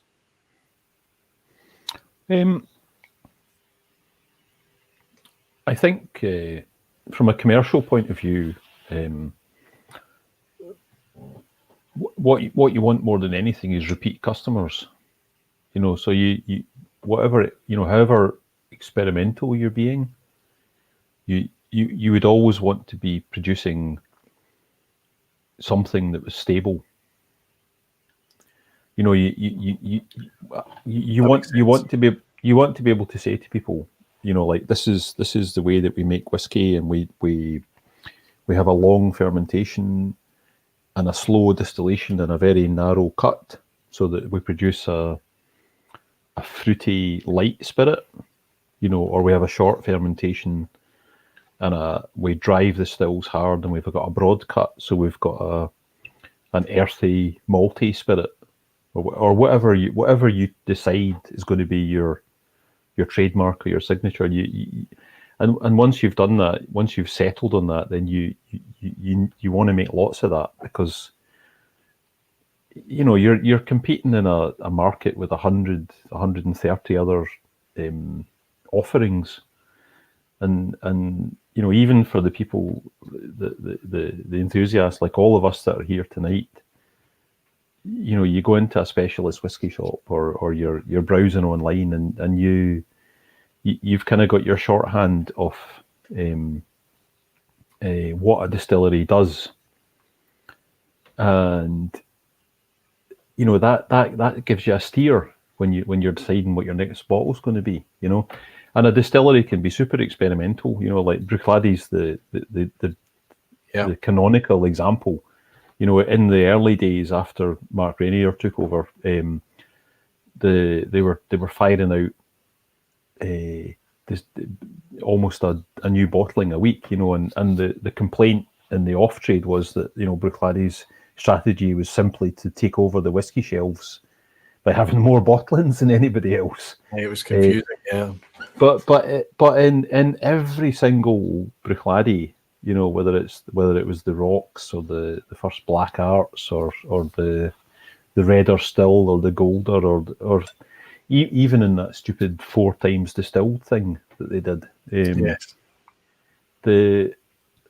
you could find that, if you look for it, the spirit was still there. you could find that lactic note, Yep, and even I would say that even if you maybe not in isolation, but if you sip a Port Charlotte in contrast with other peated Islays, you pick it out. Even in the Port Charlotte, you can find it. And it's an interesting thing for you to say. I'm going to put my head on the line here and say I think that you've given me 3 Springbanks. It's 3 whiskies from Springbank. Okay. It's the allegedly heavily peated spirit from Springbank. So that's what I was building towards, is that, and what you've done is you've given me, which makes sense because that celebrates the different casks, and they put it on the list. So are we talking about? Is it 3 Long Row Reds? No. Oh wow. It is 3 long rows. So as I was saying before, the third one is very winey. Well, that is the Long Row Red. Okay. Because you were saying earlier on that you thought it was super tannic, and that's tannic red wine. So it's all long row. If I go a bit further here, my favourite of the 3.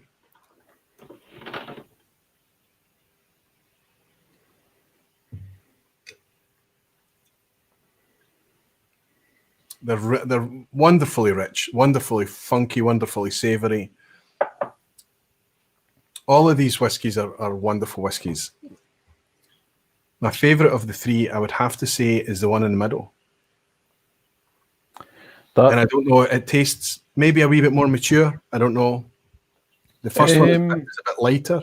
The first one is a wee bit more leaning towards like more of kind of American oak in nature. It's almost like the middle one brings in a bit of mixed, like a vatting, bit of richer, maybe some fortified wine or sherry or something in there. And like I say, the tannic side of this one stood out strong.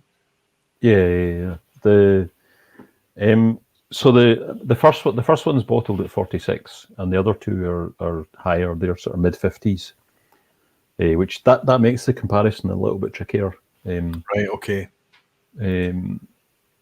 The first one, like as I was saying at the start, Roy, I foolishly failed to bring a bottle back from work.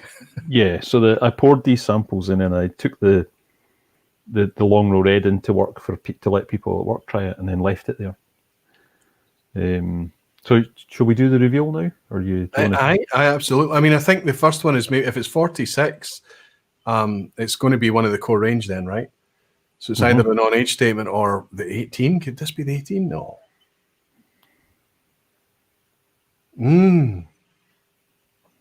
Wow.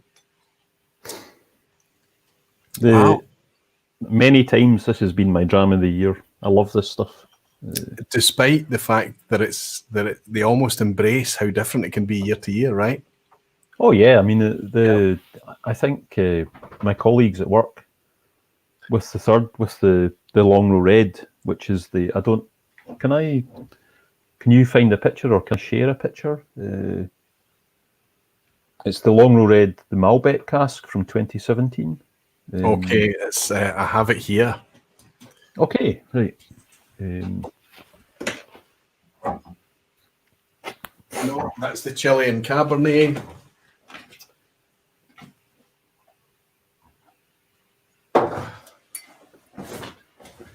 This one, the 13.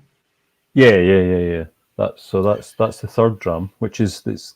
Do you remember Greg? He went off to distill at Brewdog. Brewdog, yeah.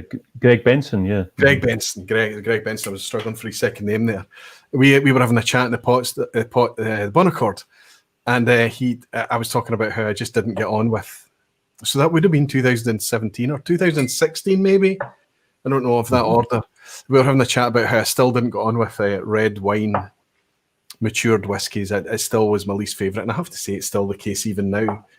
And I even went as far to say I don't like them. And don't you always? You never seem to learn to never say in whiskey, I don't like. Never say, I haven't learned how to like yet, right? And Greg recommends that I buy a dram of this. I buy a dram of it, and I say, right, and I'm sitting down. We take it back down to tables, and I'm sitting there, and there was one of those kind of rush moments, those epiphanies where a sip hits you much harder than it has any right to have. It's just kind of sits with you for a moment. Everything else is silenced and tuned out, and it's like, wow. And that was this dram. It was that Malbec.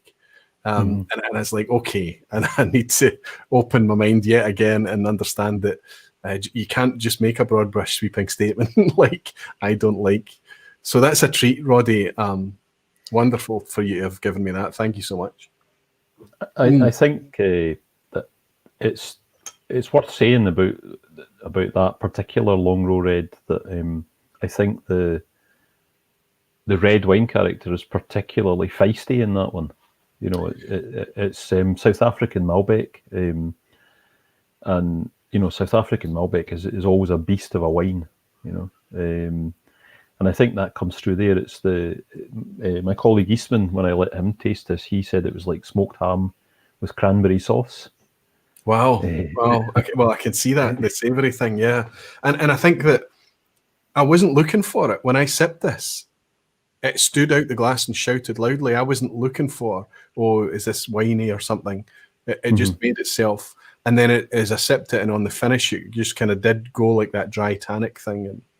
Which is, and that the tannin thing, I think tannin you get from oak. So tannins in whiskies is always a barrel character, a maturation character.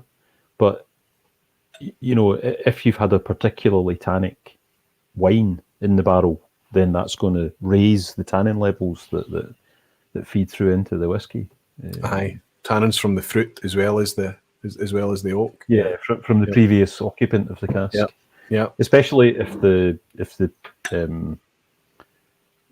mean, not to be too cynical, but one of the many advantages of buying second-hand casks is that if you buy the right casks, then there'll be a little bit of liquid still in the cask, or no. What happens is you empty the cask, and then you let it relax for 2 or 3 days, and you get more liquid out of it. That's right. And I mean, I was up at Loch Lomond Distillery, and I was asking the guys up there because they have their cooperage there. It's really quite fascinating to see things, and they were kind of telling tales about sometimes that this sloshing that's in the cask It has nothing to do with anything that they've done or what they're about the filling on it. It's to do with the previous incumbent. There is literally litres of the previous incumbent has settled in the bottom of the cask. I mean, I've experienced this myself, Roy. You know, like every year I go and help my friend James make cider, and we've taken in barrels, ex whiskey barrels and ex bourbon barrels, and before we've gone to fill them with apple juice, we've drained them out and found ourselves sitting on a couple of litres of Scotch whiskey or bourbon. You might not know what it is. Well, I mean, no, we've had some. Can I name names? I don't. You know, I can. Yeah. So we've had some very nice Woodford, and we've had some very disappointing Tamnavulin. Disappointing Tamnavulin. Yeah, because it was clearly 3-year-old whiskey. It was like okay.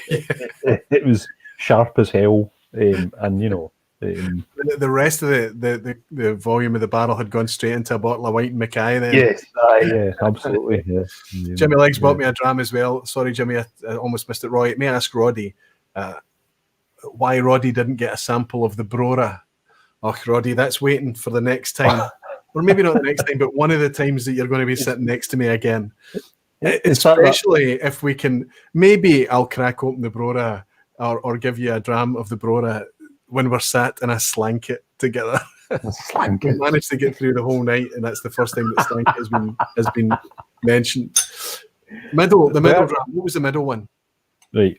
Do you want to? You said you thought that it was some kind of wine or fortified wine.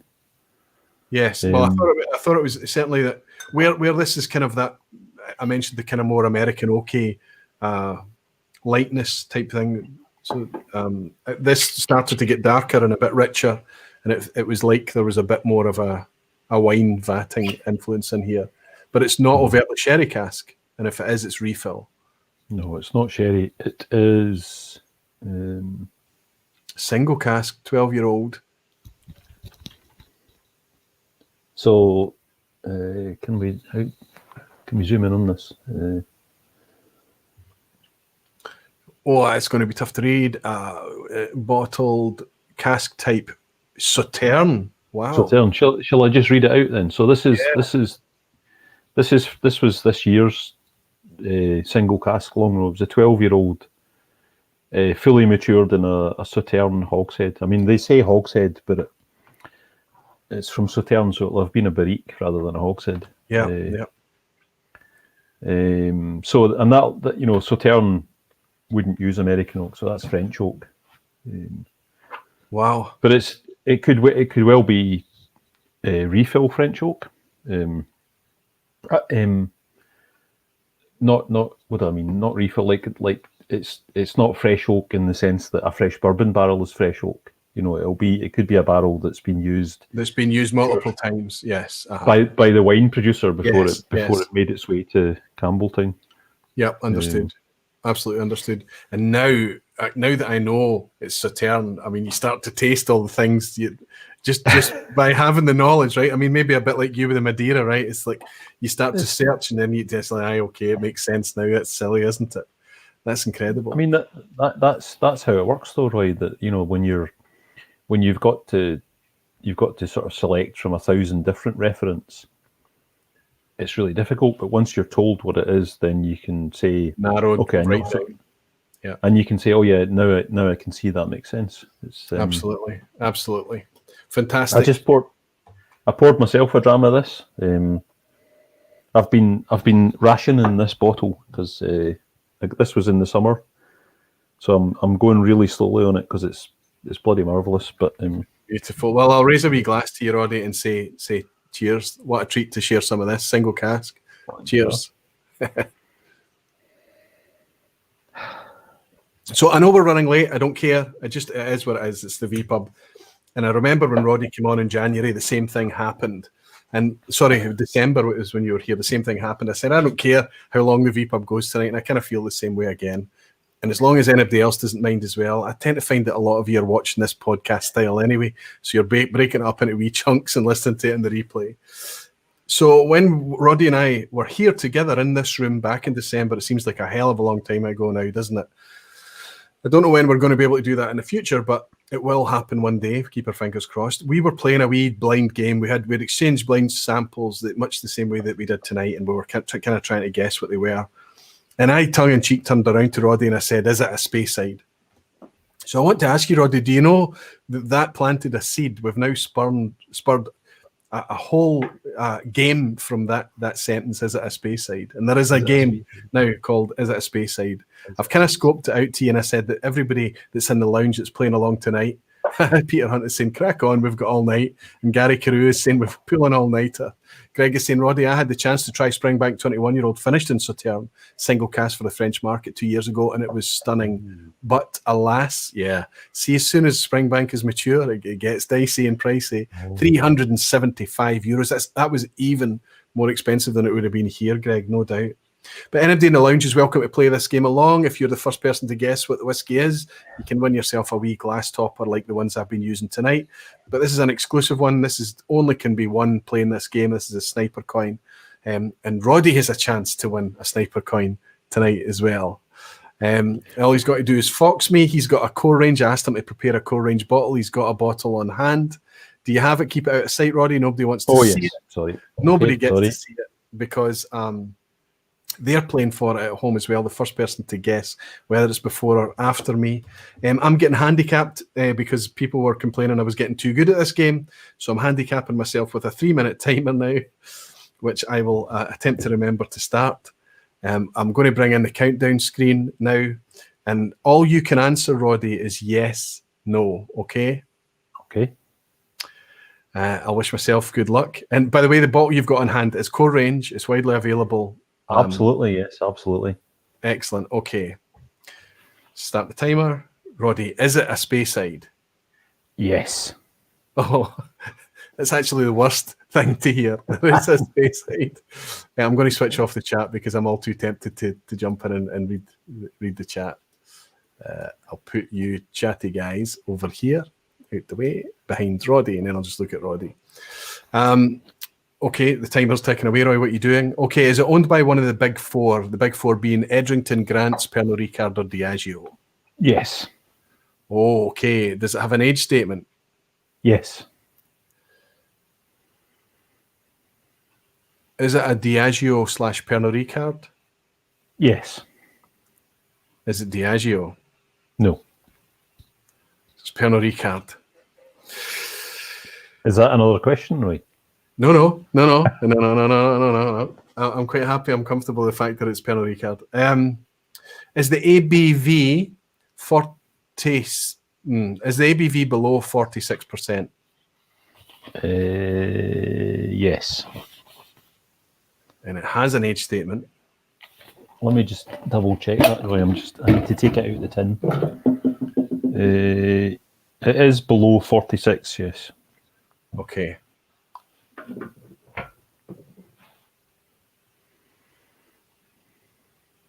There can't be many. Is it a Glen? No. Oh, wow. Aberlour. Yes. Togmore.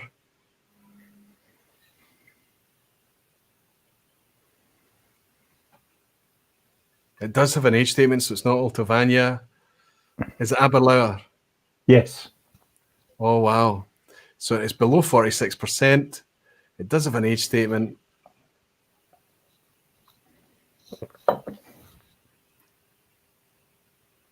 Is it 12 years old or younger? Yes. Is it the Aberlour 12? No. Okay, stop. On the bus. I've still got my Hurley. You know what a Hurley is, right? I've used my 10 guessing. 39 seconds on the clock. Is it Aberlour 10? Yes. You sneaky man. Sneaky man. So this is Aberlour 10. You won't be able to get it everywhere, but it's a French market release. We get lots of it in the UK. It's widely available in France. It's actually a really nice dram to get to pour for somebody who's just getting into whiskey. 40% ABV. Always eternally, perpetually on special offer on the supermarkets here. You can get it for as low as £20, that kind of order. It's featured in Aquavite videos before. Excellent. I'm embarrassed embarrassed to say, Roy, that yeah, I was given it by somebody who's not a whiskey drinker. Ah, okay. And it's the old label. It is, yeah. And I've just never cracked it. Like it's one of these core drams that as a whiskey geek, you're like, no, I don't need to taste that. You know. I think it's a nice one to have on hand for folk that come into the house and they're just stepping in and they need a gateway whiskey. I think it's perfect for that because it's wonderfully soft. Congratulations, Neil Cochrane. Steve A is saying that Neil Cochrane was the first to shout out Aberlour 10. Well done, Neil. I'm just scrolling up to see how early it was. Oh wow, it was quite early on. It looks like you were first to pick that. So you get the feeling for the game. Would you be up for having a go at it in the opposite direction? Yeah, and the first question is always, is it a Speyside? Eh? It doesn't need to be. No, you can say, is it a Highland? Is it an anything? It doesn't. That's just the name of the game. So there's nothing, no hard and fast rules. I'm not going to put you on timer though, Roddy. I'm going to. This is the first time that you've played it, and again, anybody in the chat can win it. I managed to steal that, so Roddy didn't win a sniper coin then, but he's got a chance of winning one now. I don't know what I'll give you if you win. If I win, no. If I lose, if you lose, you don't need to give me. You've given me your time, Roddy, and that's more than enough. I'm going to pick a. I thought I picked out a core range. I've got a choice of two here actually. Now that I look at it, but I'll stick with the original one. I'll stick it here. It's on the sides. It's the only bottle that's there, and you've got 10 questions, Roddy, right, to work out just what. Yeah. So it's a core range dram. Core range Scotch malt whiskey, available everywhere and widely known. Okay. Okay. Good luck, my friend. Is it a Speyside? No. Is it Highland? No.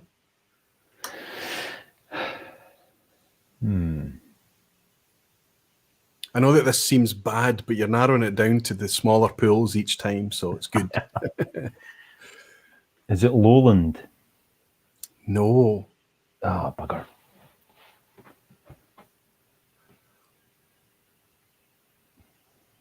Is it Isla? No. It's the region. That's not a region. That's not the question tonight. So you don't. I guess you don't need to ask the next question, right? You can just kind of shoot from there. Oh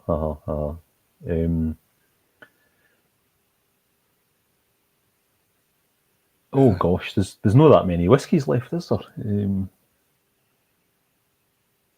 Is it distilled at Springbank? No.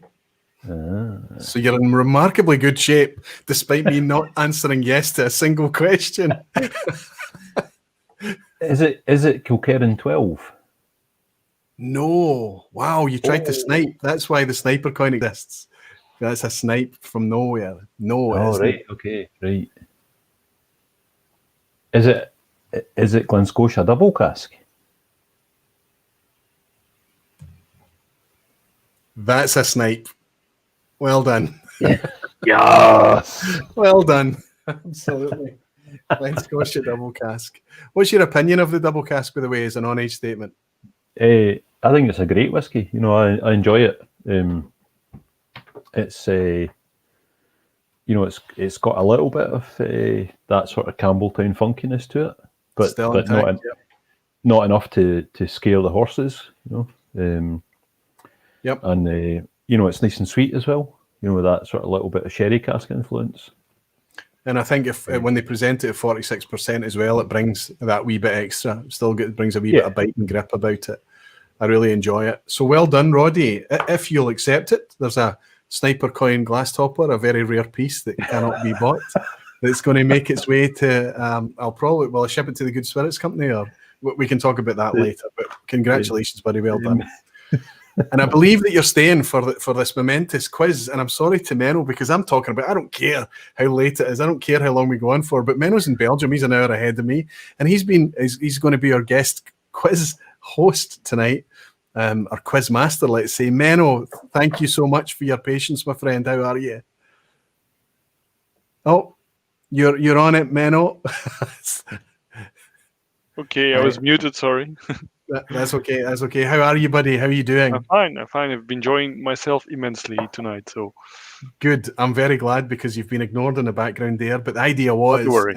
I'm always amazed at the generosity of the community. But you've not enough that you've given me so many questions for the quiz over the months and years. But you're also willing to step forward and do, by the way, it's a thankless task to step up and be the host. You are going to get all sorts thrown at you from the peanut gallery. They are going to blame you for all the terrible questions. But the point of tonight is to put me on test. I'm the one that's usually hosting this. I know all the answers all the time, and I can be smug. That tonight is about me getting a wee bit of my own medicine. And Roddy, if you've got the time, are you able to stay and hang out for a wee bit and play 10 questions? Menno, thank you so much. If you do a screen share. Yeah, I'm working on it.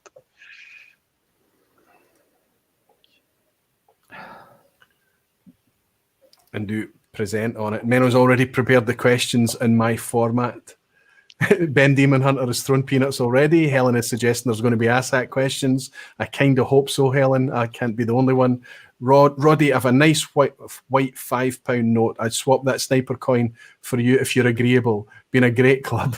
Loving this tonight. Anthony, step up, big guy. Come on and play for a sniper coin. It's going to be easy for you to win it, believe me. Tell me if you're up for it, buddy, and we'll see if we can sort something out. Was I being bribed there, Roy? Aye, he was trying to buy the sniper coin off you, but I think it's probably worth more than a fiver. But we should say thanks very much to Anthony for his dram, and Graham Young as well has also bought me a dram. Thank you so much, Graham. Thanks for Roddy and Menno. Cheers, Roy. Graham, thanks to you over in Canada, my friend. I know that work must be particularly challenging for you right now. You're in my thoughts, my friend. Cheers, Graham. Cheers. And to your good friend Gino, who's often watching on the replay. Okay, everybody can see it, Menno. I'm just going to let you drive this, and I'm going to do my best. Roddy, I tell you what we need to do. We probably need to have a piece of paper on hand and just have kind of A, B, and C written on it, if that makes sense. And then what we'll do is we'll hold it up so that our answers are committed, so that we're not kind of changing our mind. Does that make sense? So Aye. I need a better pen than that. I've got an A there, and should have had this prepared in advance. I've got a B, and I've got a C. Okay, I've actually got a better. I've got a better pen, I think. No, it's silver. Anyway, Menno, go right ahead. Okay, everybody ready? I am. I think so. Roddy, are you ready? Yes, I think so. Yeah. Okay. First question. Last week, Gordon and MacPhail revealed the name of their new distillery set to open in 2022. What will be the name of that new distillery? Great question. Is it the Gorham Distillery, the Grandtown Distillery, or the Cairn? No yet, Roddy. Remember that the Lounge are playing this as well. That's okay. That's okay. And we'll let our quizmaster tonight ask us for our answers first. It's okay. There's usually a delay, so they get to throw their answers in, and there's about a 10-second delay before they see our feed anyway. But I think the Lounge, going from what I can see so far, everybody has kicked it out of the park. Can we answer, Menno? Yeah, please do. I think it's the Cairn. Roddy, what say you? C, yes, absolutely. It is the Cairn. So, well done. Give yourself a point. Question 2. Rita Cohen, Masataka Taketsuro's wife, was honored by the town of Yuichi in what way? So after she passed, the town of Yuichi honored her in a certain specific way, and I want to know which way that was. Was that A, they built her a statue? B, they started a tradition to name every firstborn daughter in the city after her? Or the main road of Yuichi was renamed to Rita Road? Do you know this one, Roddy? Just say yes or no. Are you guessing at this one? Absolutely. I have no idea. That's a great question, Menno. It is. And it's a wonderful story, isn't it? Mm-hmm. Okay, I'm committed, but I am guessing. I don't know this one, Menno. It's a good question. Yeah, this is a guess for me too. Okay, so what are your guesses? Oh, I was torn. It can't be the baby name thing. I mean, that would be crazy. That Would have been a bit far-fetched, but it was indeed they named the road. No! I stole one off you, Roddy. God Rita damn it. Road in Yuichi. There you go.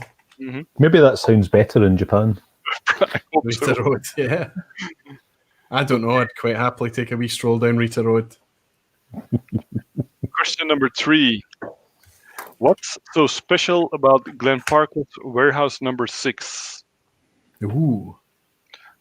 A, it contains some of the oldest whiskey in Scotland, or it contains Cask maturing some of the oldest whiskey in Scotland. B, it's officially the world's smallest bonded warehouse. Or C, it is reserved exclusively to mature the family casks expressions. I'm going to stick with my guess, honestly, but before the answers came up, I thought that this might be it. I thought this was something to do with ghosties, but I was wrong. Whiskey 101 is already suggesting that a pass mark is 2 out of 10 based on Menno's questions, so he's already happy. I'll go with that. That's superb. Yeah, me too. I think that's Nick. That's Nick, Whiskey 101, Nick Stilton Massey. Fantastic, Nick. Right, I'm going to guess. Are you ready, Roddy? Yep. Oh, we're split again. There's a slight delay here, so I C, and Roddy says A. I'm afraid both of you are wrong. It's the smallest warehouse in the world with a capacity of 3 casks. No. And it's Wow. 3 casks, that's crazy. A bonded warehouse with 3 casks. That's And like a cupboard. it's basically What's more crazy, Roddy, is that you and I haven't heard about it.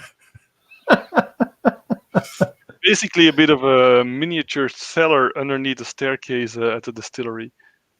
Wow. But officially a warehouse, so And the excise are happy with that. That's mad. apparently so. It's bonded, so it has to be okay with the excise man. Can I say another excellent question? It really is, yeah. Thank you. Question number 4. In 1885, Alfred Barnard started a 2-year journey to visit and register every whiskey distillery in the UK. How many legal Scotch whiskey distilleries were operational in the late 19th century? So This is an ASAC question. I can smell it. maybe a banana skin. About half as much as there are today. About the same as there are today. Or C, about twice as much as there are today. So how many legal Scotch whiskey distilleries were operational around 1887, 1890? We're both fans of the Bernard, aren't we, Roddy? I would have reached for my copy of it, except that I'm on screen just now. So The words in it are fascinating. The way he talks about things, the way he writes about things. I mean, it's like a teleporter. It really, you imagine that it's the language is in a different time. Clearly. yeah, I know. It's kind of frustrating in places though, because he's so, like, he's the reverse of what we are today. Or not the reverse, but he's obsessed with the technical detail, but to me, he feels very offhand in his tasting notes. Almost belligerently dismissive sometimes, Yeah. overly critical of petty things occasionally. Little aesthetics and things, but obviously things that were important to him are perhaps important of the time. Yeah. I'm ready to guess this, Menno. Okay. What do you think? B. About the same. Roddy? B. B as well. Well, yeah. Marty, So good night, Marty. I know that you're saying that you're not going to make it till the end. Apologies for running late. Thanks for joining us. You're both correct. So Barnard noted 126 distilleries, and in June last year, the SWA counted 128, so nearly 1-on-1. Excellent. Comparing the capacity would be fascinating. I do not have that information. I'm sorry. And you'd have to convert from gallons to litres, Menno. That's right. Yeah, let's not go there. I'm happy with the metric system. Thank you very much. Question 5 is in the finest tradition of Roy, picture question. So, which distillery are we looking at here? Ooh, I think I feel like I know this one. Is it A, High Coast in Sweden, B, Stauning in Denmark, or C, Breckenridge in Colorado, United States? Menno, you can come back. This is the question that I was most nervous about. If I get this wrong, I'm going to be gutted, I think, because the one I was looking for came up. I don't know anything that's not Scotch. I know it's hard, and that's the thing, is that I try to stay as open-minded as possible, and I do enjoy. I don't want to give anything away. I do enjoy exploring all world whiskies, but it's pretty tough, Roddy, when we're spoiled to the point that we're really in danger of doing our liver some serious damage, trying to kick the backside out of the distilleries that we have in our own shores. Yeah, I kind of just don't look at other countries just because there's too much. It's just too much. It's too much. It's just too much. I do my best. So my guess is random. Okay, I feel confident I'll be destroyed if it's not. So, Box. Yeah, Box or High Coast, as it is called now. And okay. You're both correct. Roddy. You're both correct. That was random, Menno. That was just a 1 in 3 chance. It does have a slight Scandinavian look to it, so that might have been a clue. But then again, Stauning could have been the one as well. So, Excellent. I've got a bottle of their Elf, I believe is the pronunciation, on the go. 46%. I'm very much enjoying it. It's very nice whiskey indeed. Yeah. Okay, question 6, and probably my favorite question of the evening. So the infamous Paddison brothers, known for the big whiskey crash of 1892, were also known for some adventurous and crazy advertising stunts. For example, what did they do? A, they trained parrots to promote their products. B, they paraded an elephant through London with their logo painted on it. Or C, they were the first to use celebrities in advertising. Again, I feel like I know this one. I too feel stupidly confident about this one. Yeah. I too feel stupidly confident about this one. But then I've had 4 drams. No, 5, because I had the long row as well. I was trying to make a joke there, but it wasn't a very good joke. Sorry. Will we guess? Will we give our answers?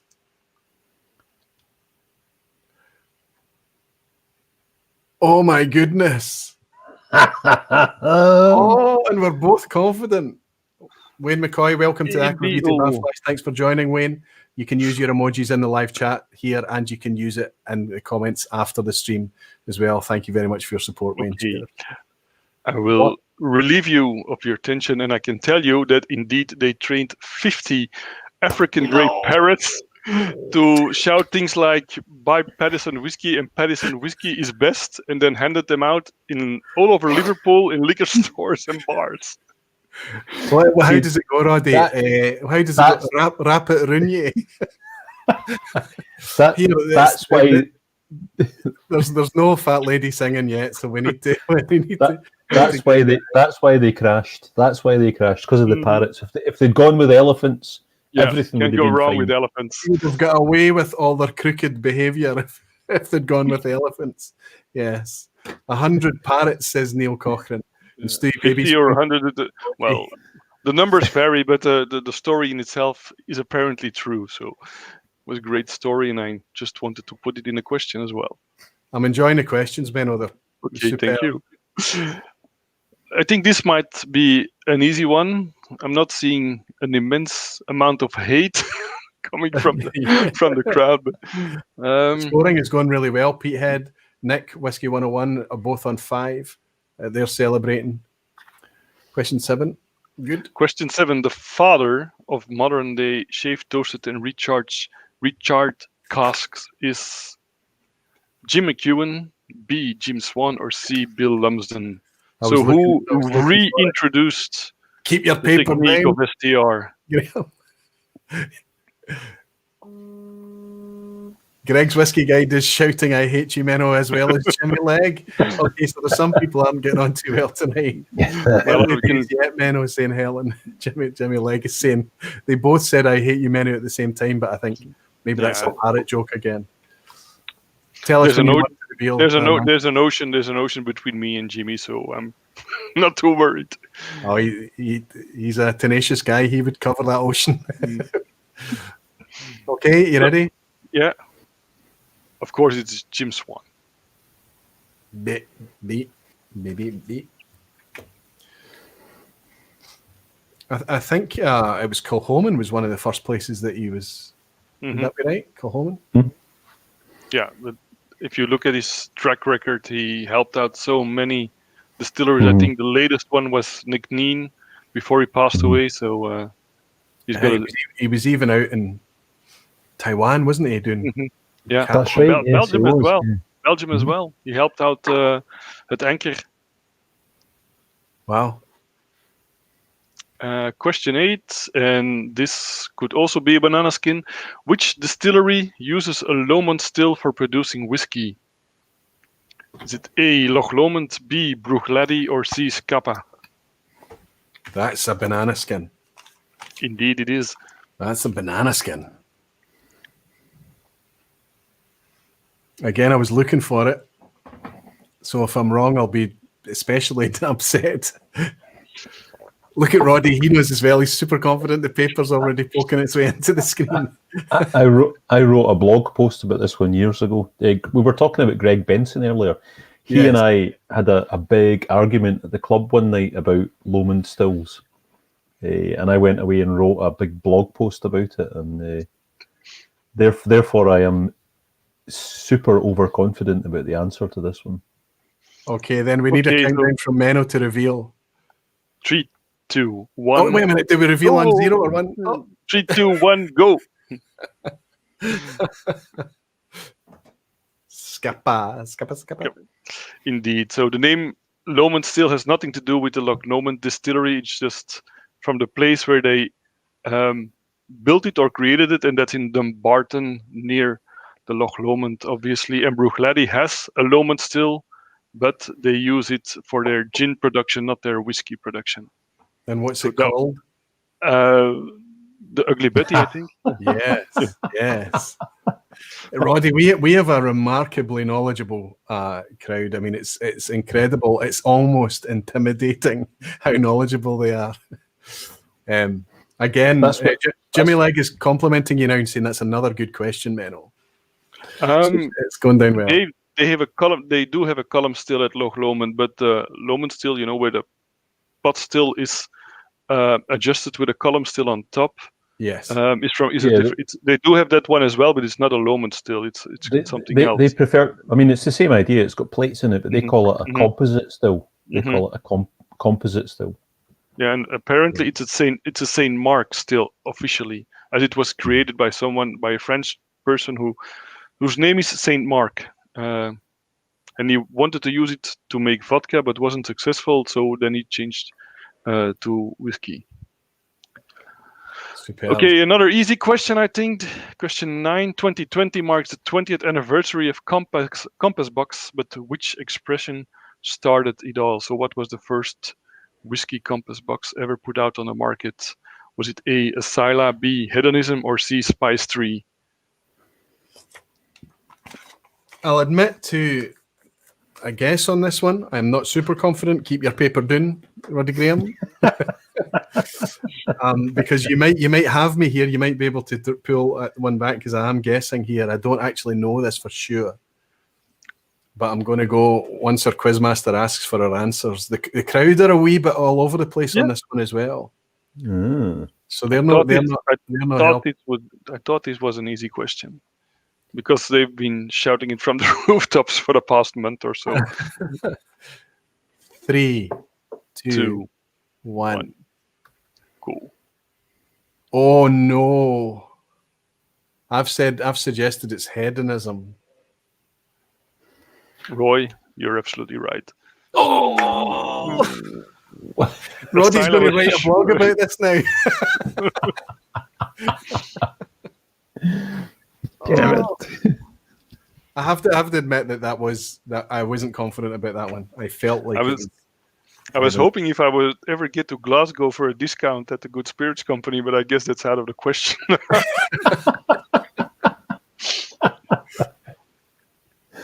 You're guaranteed a discount, Menno. Guaranteed. Cheers. Joseph Zeidner is saying Wikipedia says on Lomond Stills, for a time the only remaining still was in the Scapa distillery, where it is used as a wash still in combination with a traditional pot still. Julie Gilpin, that looks like a new name, and I'm affiliated with Beer River Communities on YouTube. Find dissecting of brews fascinating. This is as well. What an amazing skill. Impressive. Nice to see you in, Julie. Nice to welcome you here. I hope you're having a nice time. I hope you're on a comfy bar stool. We've got one question left to go tonight, haven't we, Menno? I have to say, I like someone else being the host. It's very relaxing. And in the finest of the vPub quiz traditions, this one could be an asshat question. Asshat question, oh dear. The total production capacity of the 5 Dewars malt distilleries is what? A, about twice the capacity of the 20 smallest Scotch distilleries combined. Oh dear. B, about the same as the grain production capacity of Loch Lomond. Or C, about the same as the production capacity of the 4 largest Japanese distilleries combined. That is an asshat question. Yeah. This is Sorry, a school Roddy. algebra question. You're traveling. You need to ask that questions. You typically need to know multiple things just to get the one question. You're traveling in north at 60 miles an hour, and your opponent is traveling south at 30 miles an hour. Where will you meet? Yes. Oh, okay. What? Okay. I'm going to make a guess at this one. In all fairness, Roddy, it's a Brackla related question, so.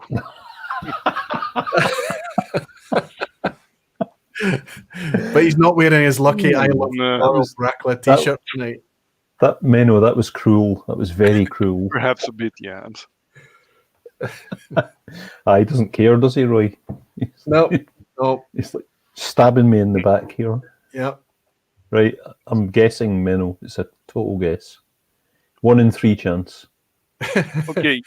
Steve A is saying if this was on Discord, I'd help, which I help run, I'd be changing your name right now to Asshat. So he's annoyed. Steve is probably looking at a good score, and you've thrown this in here. Steve, you're still in with a chance. Give it a guess, buddy. Right, Roddy, you and I are going to guess on 3, 2, 1.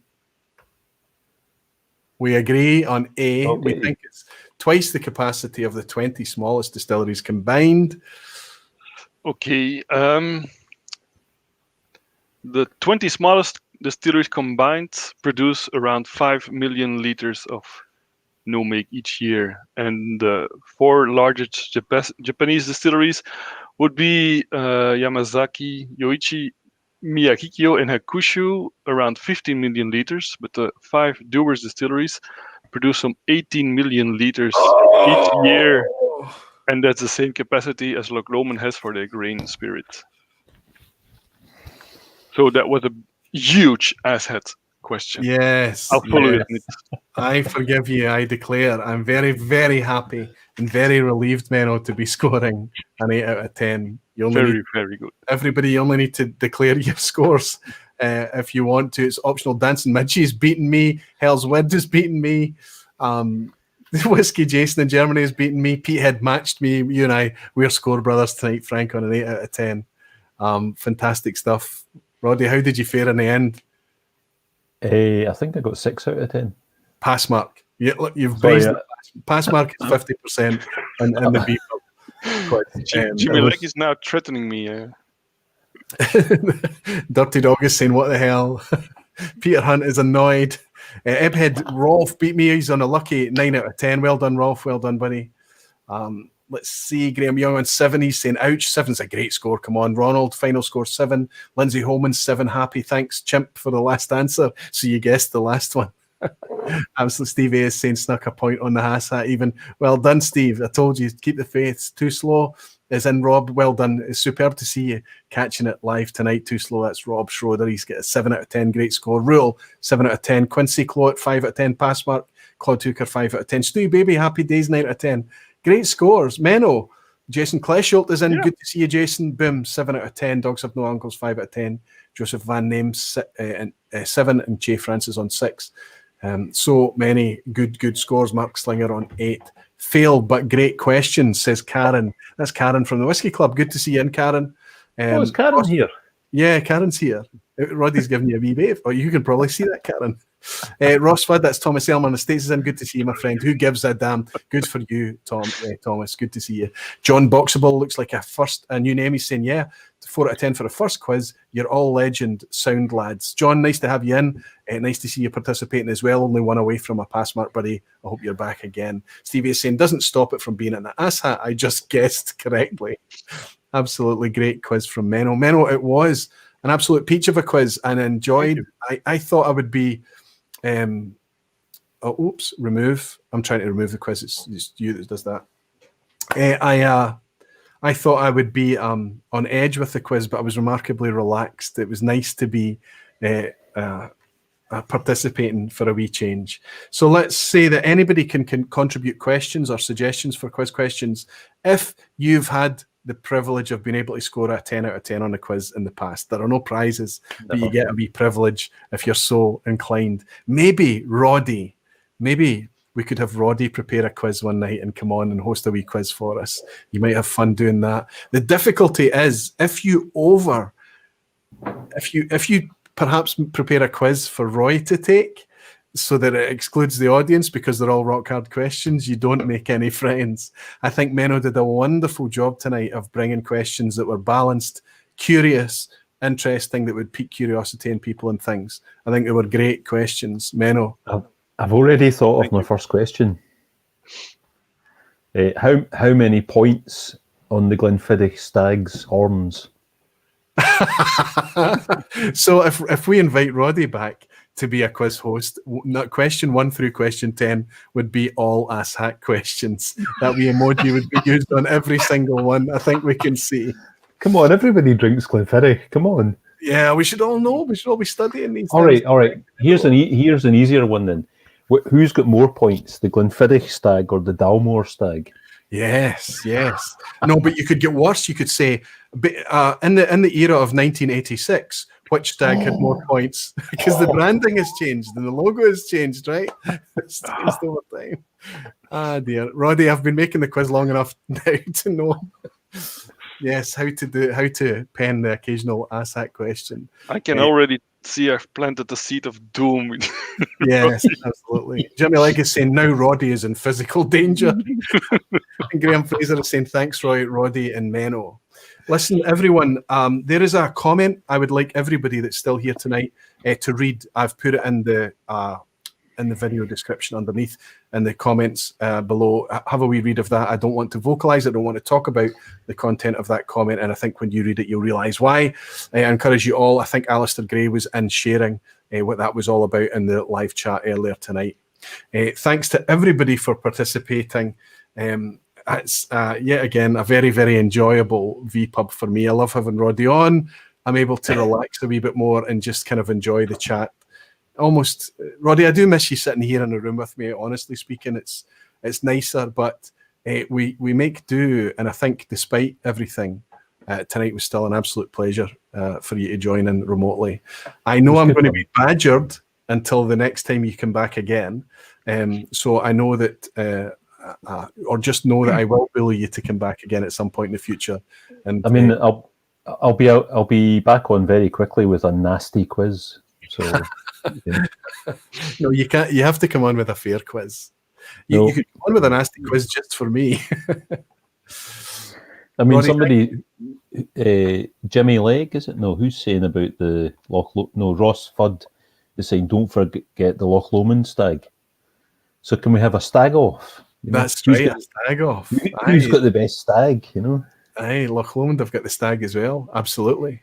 Stevie is saying, oops, I just lost that. I think it was the one I caught earlier. Bruno Martins is in saying, good evening all. Had a very nice evening. Thanks to Roddy, Menno, Multimission, and Aquaviti. Thank you very much, Bruno. And Graham Fraser is saying, thanks, Roy, Roddy, and Menno.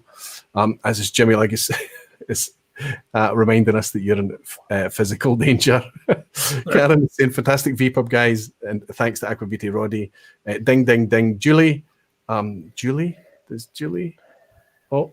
What have I missed? Oh, yes, I have. Julie Gilpin has brought me a virtual dram. Thank you so much for that, Jason. Thank you. I nearly missed it. Julie Gilpin, thank you very, very much. Slancher to you. It's nice to welcome you into the pub tonight, Julie. I hope you stay a wee while. Ricky and Haddix is saying, cheers, Aquaviti, Roddy, and Menno. Listen, I'll raise a glass to all of you amazing, beautiful whiskey folk. I'll say a special thanks to the brave Menno for stepping up and, quite frankly, bringing a peach of a quiz. Menno, well done. Thanks very much.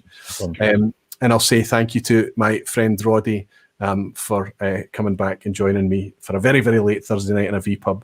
But like the previous times as well, it's been a pleasure, buddy, and I hope it's not your last one. Raise this glass to all you beautiful whiskey folk and dedicated barflies. I'll see you a week from now, and I look forward to it. Slancheva. Cheers. Cheers, everybody.